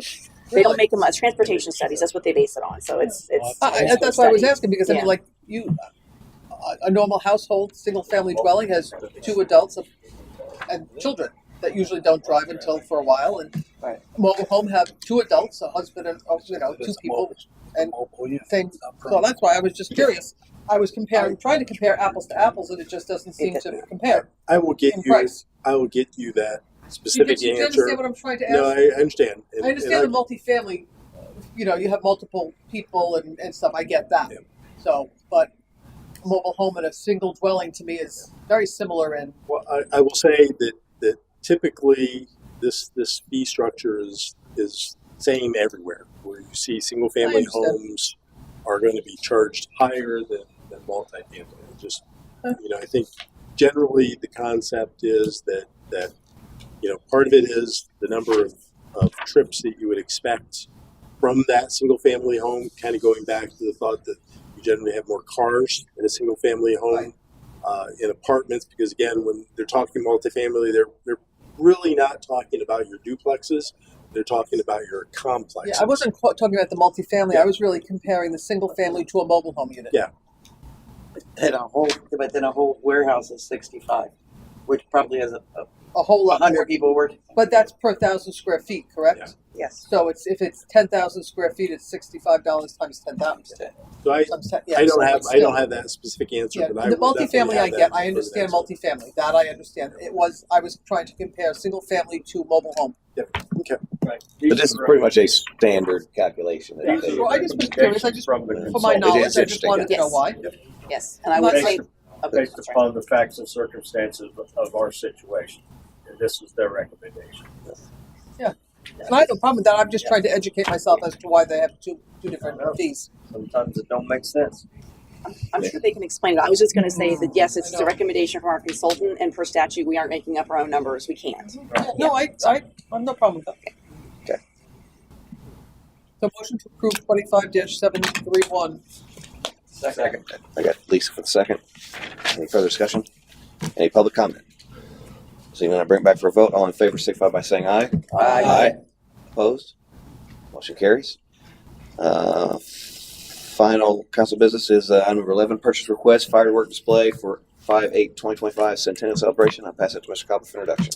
So as part of the centennial celebration, the committee wishes to do a fireworks display. Staff has gone out and issued requests from different companies to get quotes for their different shows. I think you'll find on, at least on my page, 721, you'll see the bid tab that shows the company, the timing of the show, and then what the proposal is. At this point in time, we are recommending that Pyro Productions estimated 22-minute show for $20,000 to be awarded this contract. So I'll open the floor motion discussion, but I got a couple comments. I don't know we've made a decision from the committee that we're definitely doing a fireworks display. I know we talked about that and drone show, unless I'm wrong. But I've always thought the main we started that, but we had- firework was a fireworks Yeah, show. um, If you want to table this, but that was always the premise. Unless you want to. well, I guess what's council's thoughts on? I know you were going to get some costs from a drone show perspective, all right? Yeah, they're estimated between 15 and higher. So, but I'll start reaching out for quotes and actual. So if you guys saw Newport Richie, they had a drone show, okay, and then we've got We could do fireworks. We could do fireworks and drone. We could do just drone, just fireworks. I'm not sure what you guys. What was the request? Well, we're going to have some kind of celebration on the 18th. No, this is a result of some requests that went out to these individual companies. What Fireworks. was the request? Fireworks. Okay, so we're going to talk about fireworks here. But what you're saying is you might want to talk about drones. If you guys are good with fireworks, We we got can a move forward. budget of 40,000. We got 20 to 22 here. We can use some of it on 4th of July or none of it on 4th of July. So those are all the things That was- in the mix. That was also what I wanted to bring up too. Is if we're looking at having 2 fireworks shows, one right after another, the Centennial and July 4th. We do Don't have go then. right. So we probably need to figure out what we want to do. What company did we use for fireworks last year? Do you know? The next, Sorry. we can't use them. Yeah. We might be suing them. Oh, okay, that's fine. Thank you. That I was won't. They're not on the I would list, right? recommend that you not use them. Not a problem. Not on this list. okay. That was my question. I Thank you. think we're still in negotiations on it We have not heard much, so the next step will most likely be us, Matt and I, coming to you asking if you want to file a lawsuit. Okay. to get our money back. All right. That was one So we're question. not using them. Okay, not a problem. I'm good with that. I went to the Newport Richie drone show as well, and although I loved it, it was great. I don't It was wanna do quiet. It was very quiet. You could bring your dogs and your kids, and it was very nice. And I like it. My reservation is I don't want to be the same as Newport Richie. Right. I want to be Port Richie. So I like the fireworks only because I don't want to be the same. I'm always different. I like to be different. You like black, I'm going to like white just because you like black. That's just the way I am. And There's nothing wrong with black or white.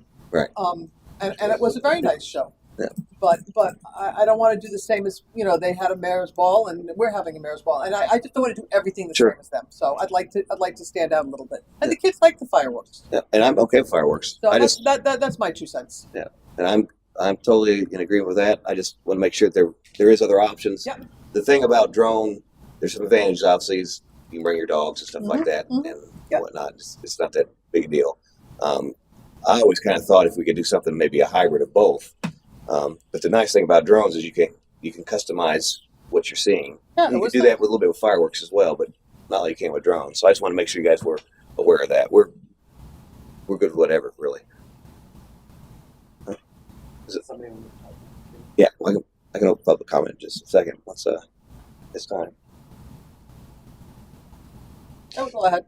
I was just wondering why it was suggested. Longer show, lower cost. Most you see the other ones are about the same cost, but it's 15 minutes opposed to another. You know what they're 7 saying? minutes. Go big or go home. Well, they got, Because the drone the other show one has 5-inch shells in it. So I don't know. It's and 4,000 of them, and it's plus or minus, so it's a little gray area there. But no, I don't have a problem with either one of them. Really, it's not a big deal. I just was curious what why you were suggesting that. I think in the end, it comes down to the length of the show and the cost. Yeah, you get a longer show with the amount. So the money goes further.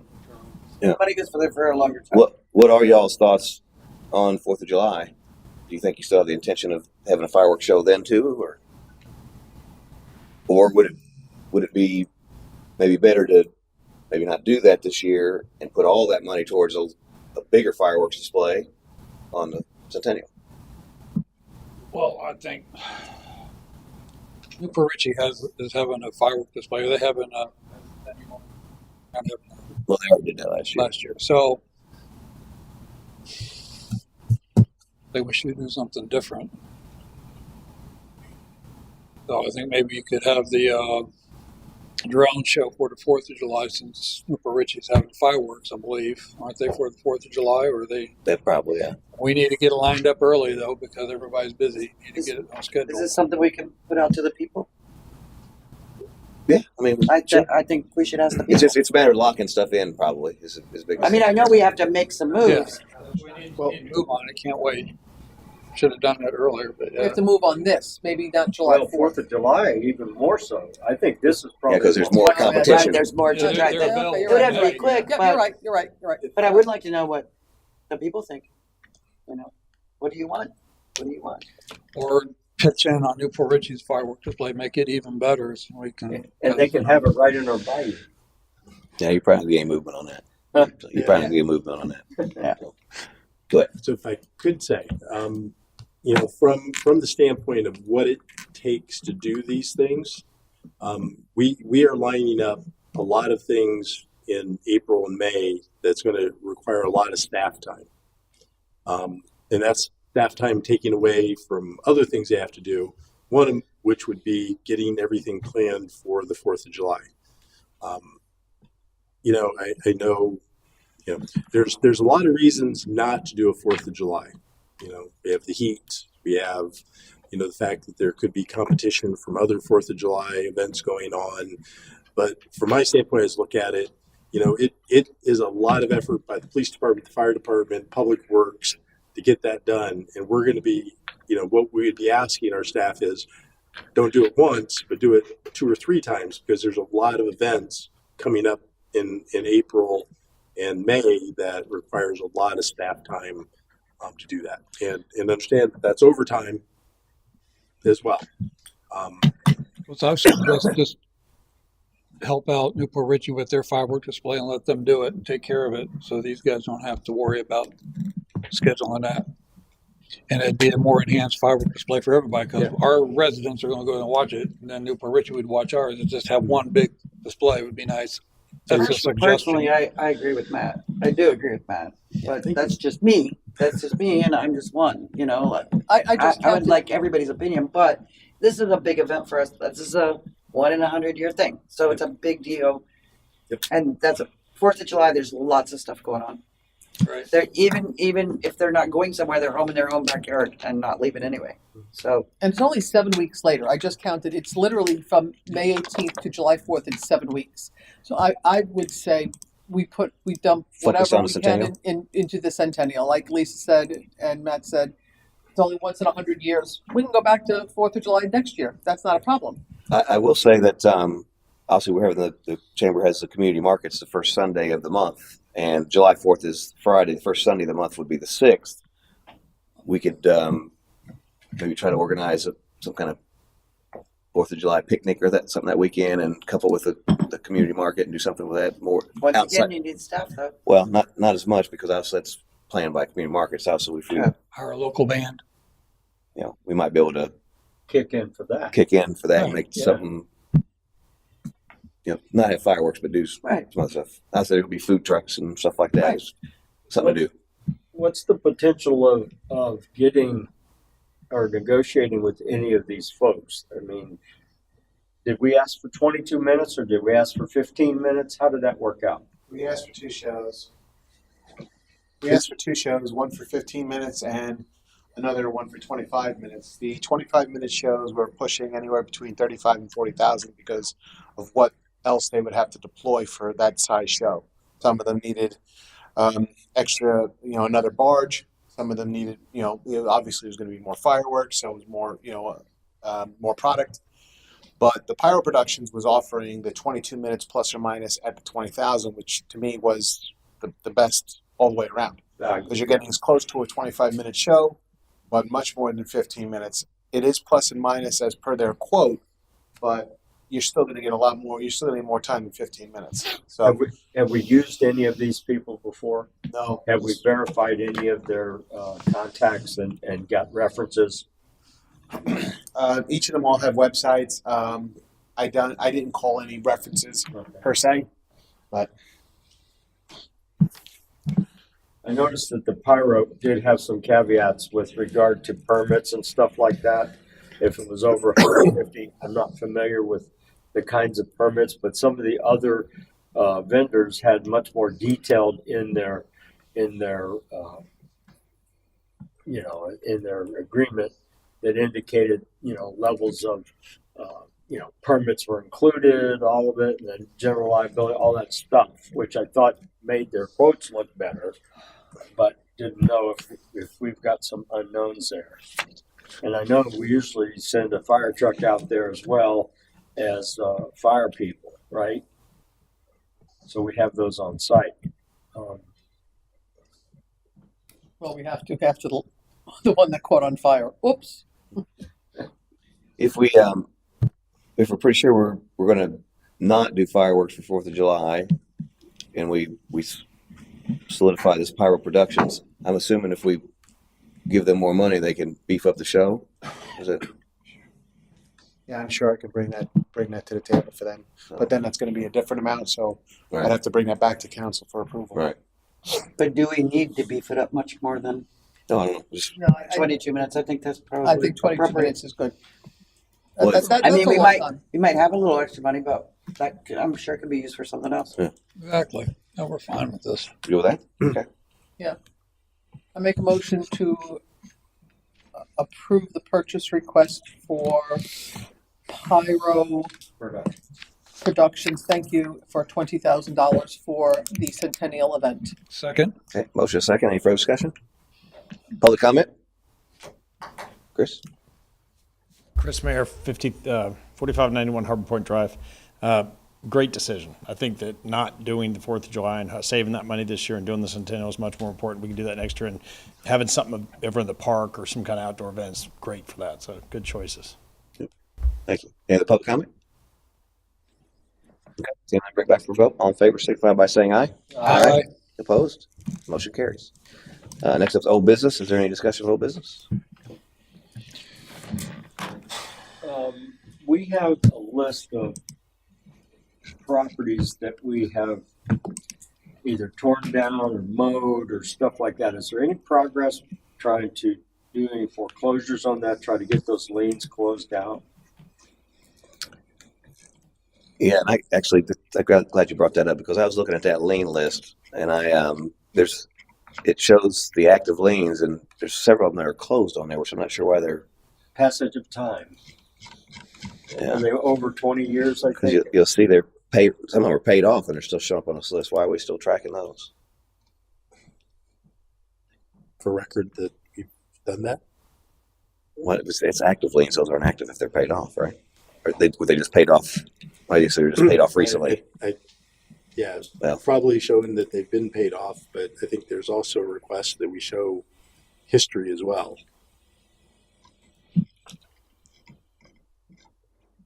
No, they ought to sort it so all those fall to the bottom or something. It's intermixed with all these kind of weird the way the word is, but going back to Dave, say what is our Progress towards collecting this money? Yeah. I will put it down and give you a report at the next meeting. I know that the foreclosure process is relatively expensive. Yes, it can, and that's part of your analysis. You're going to need to look at it. It may, and I can't read, I'm not looking over your shoulder, but some of these, if you're getting a challenge, you can spend $10,000+ to try to resolve it, and it may not be worth that money. Yeah. So each one needs to be analyzed as, Yeah. for what it's worth and how much we have to spend to get. Like here's one for $110 for a mow. Well, Right. I'm not worried about that. I'm Right. worried about like that property we tore down across from the fire station next to the Naughty Oar. It's on Grand. Oh, the blue, yeah. It's like 30 or 40,000. 7737. Yeah, 27. Yeah, How much? 27,650. And I know they were trying to sell it. That would be an excellent Let me- spot for a new firehouse. Let me ask you a question, just procedure wise. So, we have an active lien for almost $30,000 on that property. We foreclose on that property. What happens? Is it do we get the property? Do we only get $30,000 of it? How's that work? It depends on the property, depends on who else is involved, who else has a lien. If there's no liens other than ours, I mean, you may end up just working it out like, hey, take it and let's just call it even. Mhm. But your ideal is to get your money, your value out of it. so there's a chance we could foreclose on it and get the property out of it. And the reason I bring that up is because that's a very good Yeah, property. Not that one. Yeah. Not that. There's a lot of liens on that. Oh, one. is it really? Yeah. Okay. I think that's the one that Don't has we like have- million Yeah, dollar there's thing at connected to it. least three properties that they've used that as collateral for. So there's some hanky panky going on there. it was a confusing one, yeah. It's, I mean, the best that we can get enforcing what we would be doing is getting just the money that we have. Yeah. So obviously there's, with all those liens, they have the same opportunity we do to foreclose on, right? Right. So The first to Well, foreclose have a it's priority. some, no, it depends. Uh-huh. Different lien holders have different priorities. Government's pretty high. Yes. Taxes are first, obviously, before anything else. So we're up there, but it just depends on each property and what they have and who else shows up. Sometimes people may have a lien, but they choose to ignore it and don't claim it for whatever reason. So it's really, each one's very unique on its experience. so these other lien holders, when a foreclosure process gets started, let's say they get notified that, hey, this is in foreclosure, Yep, you have to notice anyone that. and then they stake their claim. Yes. But, you know, that one's a strategic property. It might behoove us to try to look Well, at yeah. an opportunity there. And maybe you make contact there and buy that from the CRA. And we can always just reach out and say, hey, Not well, You that's interested? it. That's Potentially that might is where I was going. can do that. I like writing letters. I definitely think we should look at that one just because of where the property is. Be strategic. Yeah. What happens just from an eminent domain perspective on something that you would have a lien against? And Eminent domain's different, right? Eminent domain would be for the public. We need your land for a public purpose, and we have to provide you, what we Well, think is we buy a it good from market whatever. value, right? but does it convolute that if you have a lien on the property? Yeah, you have to resolve lien. The liens have to be resolved. Or like so, if we want property and there's liens on it, somehow that's to get resolved before we take the Yeah, property. all those lien holders would Yeah. have to sign off Yeah. on the acquisition. Everything has to be resolved. I see. Okay. Yeah, but it sounds like somebody got duped along the way. This thing was pledged as a collateral that was really undervalued, and Yeah, it's interesting. And there's a lot of different, I think it's trusts or LLCs and a lot of name changing. So it's how about adverse possession? Could we grab it that way? Nope. Park our equipment there. Start a storage lot. Impound lot on there. That's a long process. Yes, I think you 7 want years, it. isn't it? Yeah, I think you want it quicker than that. Yeah. Go back and talk to your lawyers. Figure out how to get that property. But I made a note. We'll get started on it. That's All right. 7737, right? Anything else? What's going on with the beef ups on Grand? I know that's part of the Safe Streets for All that's in on that somewhat. No, we actually, last Wednesday, we actually had the public meeting, and I mean, sure, we didn't have any public there. But those of us that were there, Council Vice Mayor Rodriguez was there, we made sure that all the items that we've talked about here is being addressed through that. One of them is Grand Boulevard related to the speed bumps. We have a workshop on February 5th. Workshop? Yeah. Okay, what time is that? That was at 6 o'clock. Right? Was it? We had that at 6. Yeah. And then we have And there's still time, by the way. If you go out to the website, you can put information in there of areas that you think need different treatments. So I would encourage anybody that knows of areas that are of safety concern to go out there and address those, so we can make sure that they are included in the study that's being done. I was going to talk about that meeting. Was it was quite interesting, and as Matt said, no public showed up. Unfortunately, it was just about 5 or 6 of us. Police showed up, fire showed up as well.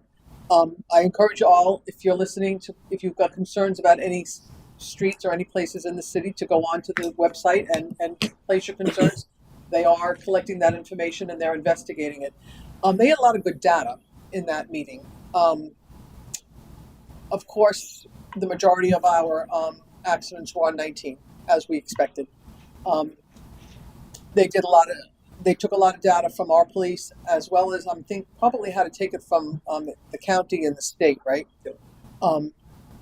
And the majority, 87% of the accidents were during the day, which I bring that up because I was shocked. I would have thought, Nighttime. majority of the deaths and accidents would be in the evening, and they were not. It was 87% were during the daytime.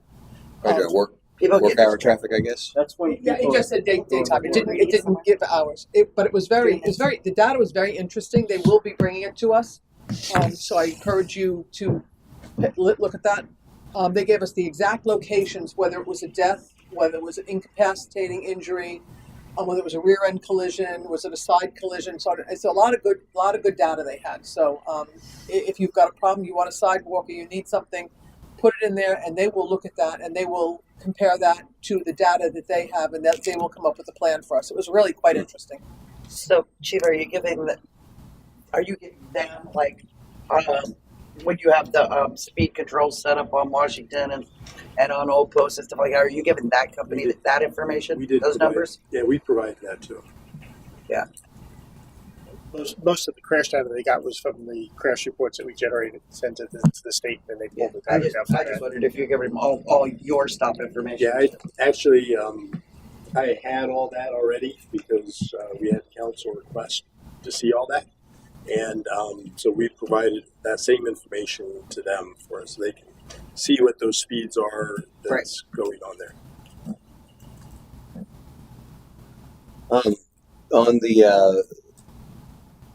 On the old business, where's it at? The mural funds for CAC mural. Bob and I went to the MAP meeting, and Jeff Branch, executive director for the Florida League of Mayors, was there, and he mentioned a contact. I don't know how it got on that subject, but about murals. And so I wanted to pass this information along to. I don't think I did this yet. Did I to you? Okay. I know you. I think you're looking in to determine funding for the project, but there's a lady, Meredith, and he said let Meredith know that he said, so Jeff Branch sent us, and the website is livewildly.com, LIVEWILDLY, and they do murals, and I think they even fund them. And if there may or may not be some, yeah, it's he act like they like to do that. You can match some grants. So it'll be worth something to reach out to see if they. Can we forward that to Lori? She's the chair of that committee. Can we forward that information to Lori Simpson? Sure. Yeah, I'll send it to thank Matt you. tomorrow. I think to that end, the way that we set up the budget, there is money that you could earmark tomorrow to do that type of project in CRA. Yep. So it's just a matter of doing it. Okay. But anyway, that's a resource that may be able to do a lot for us with a little match or even no match is the way he talks. So I want to bring that up. Great, thank you. Should we start getting quotes as well? I mean, looking into it, contact other companies. Well, I Start getting think, quotes for this, or I think this is coming from the CAC. CAC. And this has been on the table Yeah. for years. I think 3 if- years, 4 years. I think what would probably be a good start to that is council saying they're willing to commit a number of, well, I guess actually the CRA is willing to commit a certain amount of money to that project and move forward. I think initially CAC was talking about doing that at Olsnerburg, but this is something maybe somebody can say to them too, that we're having the markets at Waterfront. Maybe it'd be better not to do Olsner, where Right. now we've got people that are starting to come to that park Right. on a regular basis, and maybe they should rethink the first location. And they only wanted to do that because of that ugly wall. I know, but So that was it. But I'm sure I'm just that they saying would- more, Yeah. because the park's starting to build up a little bit Yeah. with more people. Maybe they I- should reconsider Yeah, where the they. bathroom walls and stuff. And where we they have start. talked about that. But yes, you're right. Absolutely. And so along that same line, which we could maybe incorporate something like that as well as, and I was going to bring it up tomorrow at the Centennial meeting. I brought it up before about rebranding one of our parks as Centennial Park, and we kind of thought either one about the name. Get Nick's Park is already named Nick's. Would it be Nick's Centennial Park or Waterfront Centennial Park? Just somehow incorporate a rebranding of one of our parks for the Centennial. And we could possibly even do maybe a mural there as well or something. But anyway, this some ideas. Good idea. Anything else? Still business? Well, do we have any updates on the bathrooms out at Old Tower? Rasher Park. Rasher? Still got porta potties after I guess. Porta potty's going strong. All right. Let's move it on. What about that utility lead and copper study? Did that get completed? I believe everything was submitted. It was a little late, but it was okay because of the storms. Yeah, he's submitted what he needed to do to DEP. So, but it's still ongoing. So we can get a more specific update from Daryl and his crew for next. So the intent is once this data comes in, then we're going to use that to potentially leverage that with grants and stuff because it's the underlying decision why we need what we need. Yeah, and the way that was supposed to work, so we, back in October, were to submit the preliminary inventory of what we think's there. Right. The next step is to actually get it more accurate to what is there.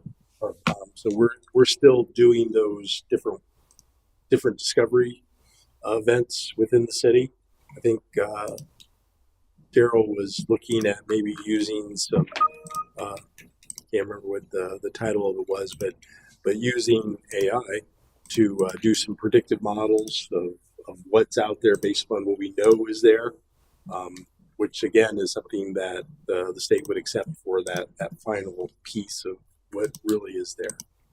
But we have, you might recall, we submitted the request for funding to our state representative, state senator, for the asbestos, concrete, and lead and copper pipe replacements. Right. And one of the things that we focused on was the fact that we have a significant amount of that within our system, and this is necessary. So we are using that information. All right. And then the street paving with Ajax and ARPA funding. That's getting ready to start, right? Well, we have to finalize what streets it's going to be. Daryl Rose, our Public Works Utility Director, has submitted a number of streets that he feels needs to be done.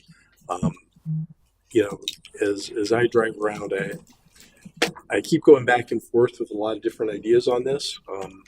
But I think the more that I drive our roads, you know, it's hard not to focus back on Bay Boulevard and see the shape that road is in. And I don't know if, you know, one, it's going to take years to do the elevation project on that. So years and millions of dollars, which we don't have lined up. And I just don't think we have more than a year left on that road surface before it is. So we might have to bite the bullet anyway and just do what we can. Yeah. So that's one of, I mean, I don't like that because that road will eat up most of that money. But there's other needs as well, but I just don't know if we have any roads that are more accelerated than what that road is. And So it gets a lot of traffic too. So, you know, that's on my list to get done this month so we can bring it to you for approval. So I want to plant a little seed here. One, branching off the old business item of the US 19 Grand Boulevard intersection improvements. Do we have an update on that? Because we should be getting shovels in the ground to do something on that soon, right? We've received, I was talking to Sal about this, we did receive the comments back from the state on the initial application. I think the engineering firm is going back to them to address some of the comments. So we're getting closer to getting the state okay to do the work. Okay, so are we anticipating we'll actually start construction on that someday this year? Okay. So to plant the seed, just be thinking about this. Obviously, there's the project, the underpass, Cody River Landing project to go underneath the bridge, connect both sides. We're trying to revitalize that, not revitalize, resurrect that at the MPO board. So the original cost was making it, I think, 20 feet wide or whatever, 4 golf carts, which was astronomical expensive. And so the new thought process is just make it a hike and bike trail underneath there, keep the golf carts on Grand Boulevard where they really should be anyway. And so the original plan was to come down along Catches, go underneath the bridge, and then spit them out onto, what's the name of that road? That goes by Crab Shack or whatever that road is. Clark, is it? James Clark, yeah. So the ball's kind of in our court to acquire the right of way that we need to kind of bring that project forward. But we need to know what that right of way is that we need to acquire. Given they've given us a shorter version of what we need to acquire from Catches, which it impacted, I think, like 9 parking spaces, and they are actually not full parking spaces, so they could even do like a short golf cart parking there. So they wouldn't actually lose a lot of that to get down to the bridge. And then on the other side, my thought was, and me and Matt went over there and kind of looked, is to mirror what we do coming down by Catches. As you go underneath the bridge, go right back up and get on that sidewalk, at least for the first part of it. And so there'd be a right-of-way acquisition along that property there at the Tate's property where the old welding shop and stuff is. I don't know how much because the DOT has a right-of-way, and we'd have to acquire some of that. And so Matt put together a kind of a diagram of that thought process, and we're going to meet sometime late February, early March. I don't think they've solidified that date. Half of that boat ramp's on DOT. Well, that was the original thing was he's got a boat ramp there, and so if you bring people underneath the bridge, they would have to cross his boat ramp.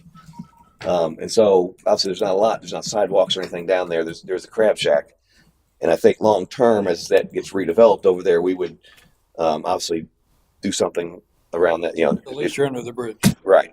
But I think to get that connection made quicker than not, if we rethink that as to mirror the same side as Catches, west side, we come down along the 19, go under, go right up 19, get back on that sidewalk. That completes the loop, and then we can always do something different as that redevelops in the future. But anyway, so it's just kind of stuff that's ongoing. We'd like to try to get that. It used to be like a number 2 or number 3 project MPO list.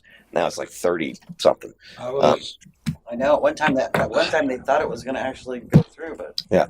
The golf cart held it up. I think the golf cart's held it up a Yeah, lot. because it's Now that so we're doing expensive. now, I think that's helpful. I was under the impression that you go to DOT, you should go with, I may be wrong, a wish list. So just one item at a time. So you want LED lights under the bridge. We need to have water main run under the bridge. And we want to have this hiking trail. Present that and whatever else we want at one time in the package. You're more likely to get more stuff approved. I don't know. Well, from an MPO perspective, they wouldn't deal with the water infrastructure, stuff like that. Now, obviously, if they had an underpass hike and bike trail, there would be lighting as part of that already. So maybe that would be in there. But as far as the water infrastructure, that would be different. But obviously, as we would need to think about that if we were to go into that project and how that would integrate. And I think there's synergy here because the county engineer is very interested in this project, and I think he is a very good advocate for us to get this project move up on that list and actually get funding. He understands what is needed to get this project moving forward. So. Yeah, and I know both Mariano and Starkey are very much in favor of it. So there's a lot of interest in making something happen there. So we're trying to resurrect that. Just let you guys know. So we'll be at some point. We'll probably need to talk about what part equity we're going to have in that. But the MPO is willing to obviously step up in a big way to make that happen. So we're going to have some preliminary conversations about right away stuff, and then obviously if we find more, I'll bring that back to you guys. So. There was some discussion at one time about the sidewalk going over the bridge. Yes. Is there any traction on that? Or So Matt looked into that as far as golf cart crossing the bridge. Uh-huh. You have to have 8 foot minimum.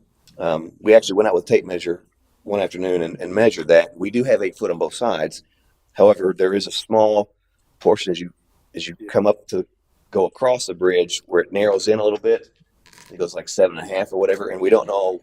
The question will be asked, obviously, is that can we have an exception for that or whatever. for that one spot, which I would imagine we probably could. But anyway, I've asked Matt to when we start talking about that to for the Grand Boulevard stuff to see about the bridge as well to And get that approved. That's a project that we would have to do with Newport Richie as well because They're on They the own one side, we own the other side, and to be able to do the connection, it's going to have to be joint that we want to do Those that. two narrow spots, you got one on each side? Yep. Okay. Yeah.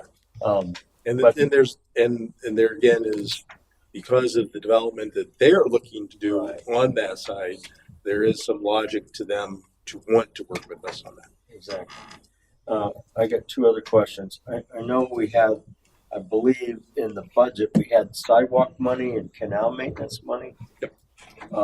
Have we started any effort to get that rolling at all? There's no tangible effort on that. Can we? We're trying to move it. Yep. Okay. Yeah. Good answer. Any other open business? Okay, if not, we'll move on to comments from Mayor and City Council. I'll start with Vice Mayor Rodriguez first. The only thing I had was the comprehensive safety action plan that we've already spoke about, so that's all I have. Councilman Burke? No, I discussed everything I wanted to bring up. Thank you. Councilman Hubbard? I make a motion to adjourn. You can't do that yet. That's my job, go ahead. But you'll have to fight Linda for it. She might let you second it. I don't know. I'll second it. Okay, go ahead. No, I haven't. No, Councilman Mueller? I've been asking questions along the way, and I'd like to thank Adam for putting that together. And I'm sure that will develop over time, and I think it's good information to have out there.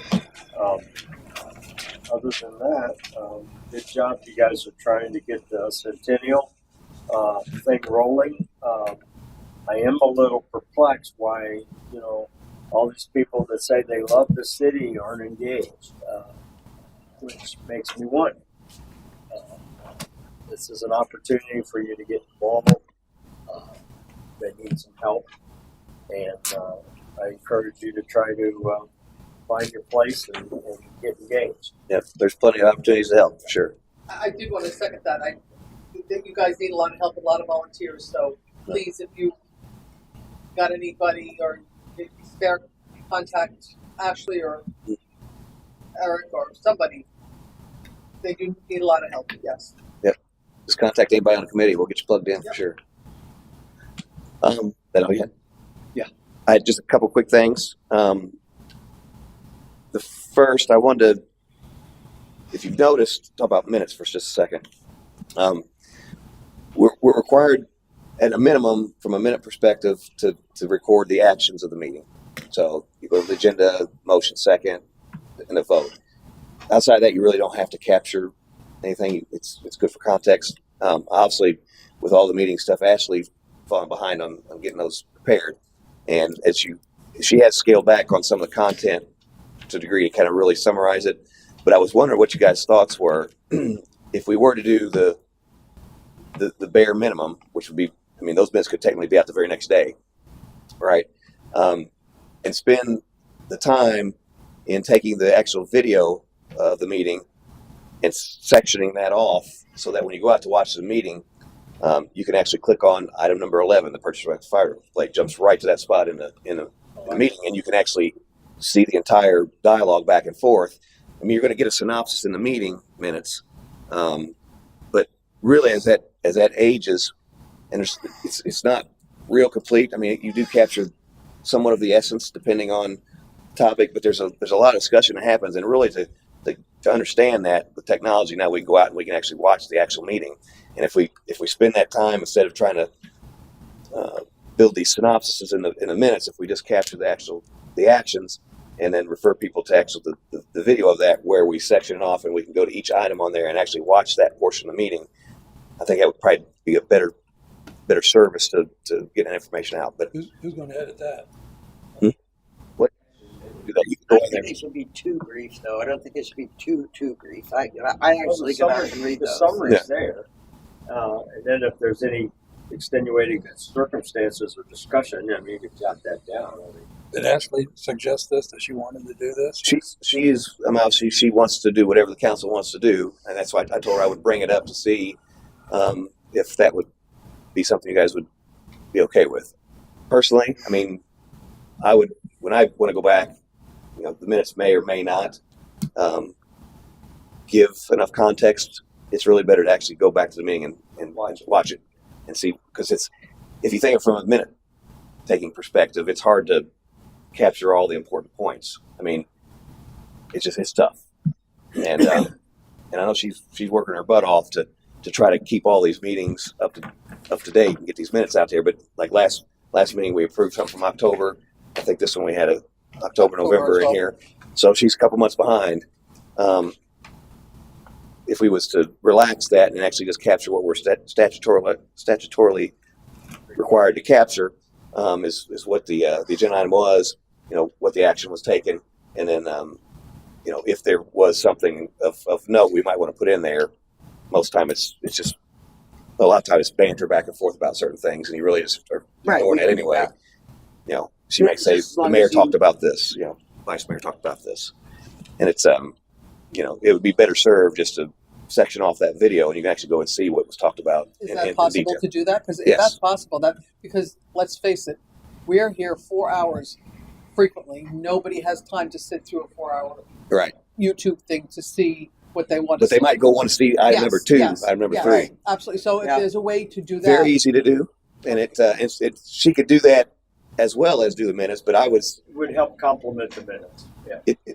as opposed to her going out and watching a 4-hour meeting to try to capture those things and ignoring different things and whatever, take notes. She could just basically put those timestamps in there While she's going through it. It's very easy to do that, obviously. And then, in matter of fact, she can even somewhat capture it as she's sitting there approximately and go back and find it. It'd be very easy to do that. And then that record's out there for anybody to go and go directly to what they want to watch. I would like to Good defer idea to if you want Ashley to to. see if that's something, have her try it and see if that's something that would be not cumbersome for her to do. If that would be a help for her to do, Yep. then I would be totally for that. Yeah, and I would also say that there's it actually has some artificial intelligence that actually will do that for you. I'm curious to see how that would divide this, because obviously as we go through, I announced the changes. I don't know if it would pick up that or not, but it'd be interesting to see how it will put those out there for you, and then you basically review them and you would tweak them, take out something that didn't matter, and so I think some of the work could be done for her, at least to start, and then she could just amend it. And then, like I said, the minutes was the main thing. If you guys are okay with not capturing all that detail in the minutes and just do the actions, Who made the motion? Who seconded? That's and then the stuff vote. you have to catch. That's what you at the core, and you can confer. Yeah. So if you guys are interested in that, I would defer to Ashley. see Absolutely. what Ashley thinks. If she thinks that's a good idea, she just wants to give us what we need. So, the other thing I wanted to bring up, I've reached out to Nancy about the 21-25 Coastal Resiliency and Restoration Committee, and I think as well as maybe the CAC, but specifically because I had a conversation with Carl about seeing if there was some way we could redo that resolution that would take them out of the sunshine law provision, make it more of a strict fact-finding committee, which would allow them to meet in smaller groups or whatever, and it wouldn't constrain them to have to come here, because that committee is very important that we get that going and get some progress done. And it, from Carl's perspective, and again, Nancy's going to reach out to Carl and find out specifically what he's looking We're for. going to talk on Thursday. On Thursday, good.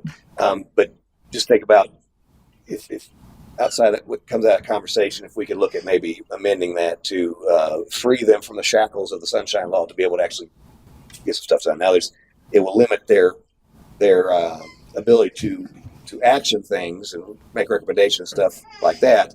But at the end of the day, the council is really making those decisions anyway for all the groups, for that matter. And maybe that group would be better served to be more strictly fact-finding and then bring stuff to us and then we action it. But that would kind of speed that process along. And they could actually do some more work in smaller groups.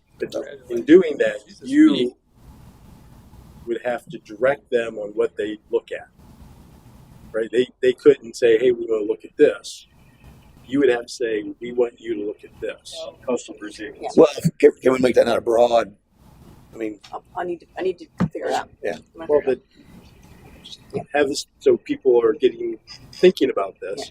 So again, the Sunshine Law is set up so when decisions are made, it's in the open. So again, if you say, well, let's have it broad so they can look at whatever they want to look at. Well, that's the decision, right? They've made a decision that they're going to look at something. But if it's not within the sunshine law, I mean, it's not open to the public, who made that decision? Well, they made the decision. You didn't direct them. You say, well, look at coastal resiliency. We know there's a lot of topics there. And so if they say, well, we're only going to look at this part of coastal resiliency, shorelines, that's a decision. That has to be public. Yeah. So, And like I said, I want to make sure we're keeping everything on the up and up. But again, I just had a conversation with Carl, and he feels like they're unable to, and one answer is meet more, right? They could meet weekly, they could meet twice a week. I mean, but again, it becomes cumbersome. If we can explore that and see if there's a way that we can make better progress by doing that, let's explore it. That's kind of the thing. But if not, then we keep it the way it is. That's kind of the thought. I'll talk to him Thursday and get back to you guys. And then along the same line, CAC's kind of similar to that. They don't make a lot of actions anyway. So Well, we plan events and stuff like that, and we I can bring it back here. Take a break. Yep. We changed the Cody River Landing date that's true. for the CAC. So yeah, no, they've done some good stuff. The CAC. So if there's, I mean, it's just that, but specifically that committee, he's made a thing. And like I said, I just thought, sometimes CAC, they might think the same way, but doesn't matter. What you're, and I've not been to a CAC meeting, so I don't know everything that's discussed, but the idea of the non-sunshine body is like Matt was trying to say, they're given a task to collect facts about a topic. Mm-hmm. That's it, and bring the facts back to you. I think you guys go well beyond that. I think you discuss different ideas, different opportunities, and make decisions about it. So that would not qualify. So may not qualify. Then. Yeah. I don't think the other one will either, but Right. I'm obviously going to Talk talk to to Carl, him see. and see what he's doing and what the committee's doing and what he wants his vision is, and then we'll talk what your vision is as a council, because also you and I had talked about, I think what you also want to avoid is let's say you can make the resiliency committee a non-sunshine body.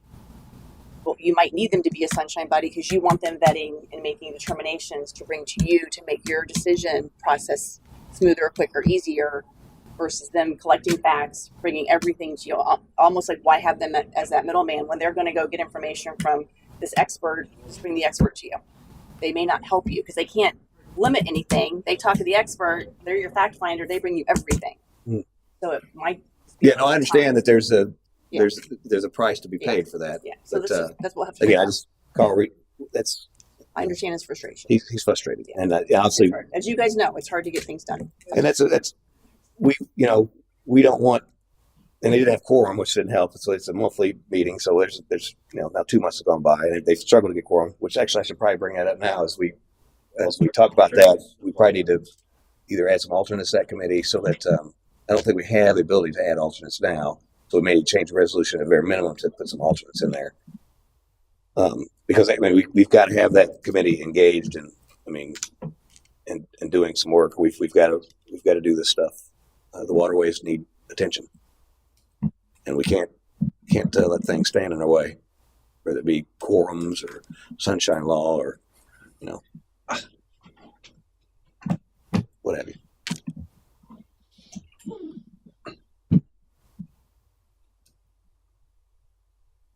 Those you want. No, I was trying to see if I had the resolution to see what the numbers were. And I'm not finding Can you it. bring that back to us next meeting? Yeah.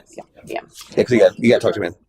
Got Dave, motion adjourned. How's your second? Second. Okay, all in favor, signify by saying aye. Aye. Adjourn. Sorry.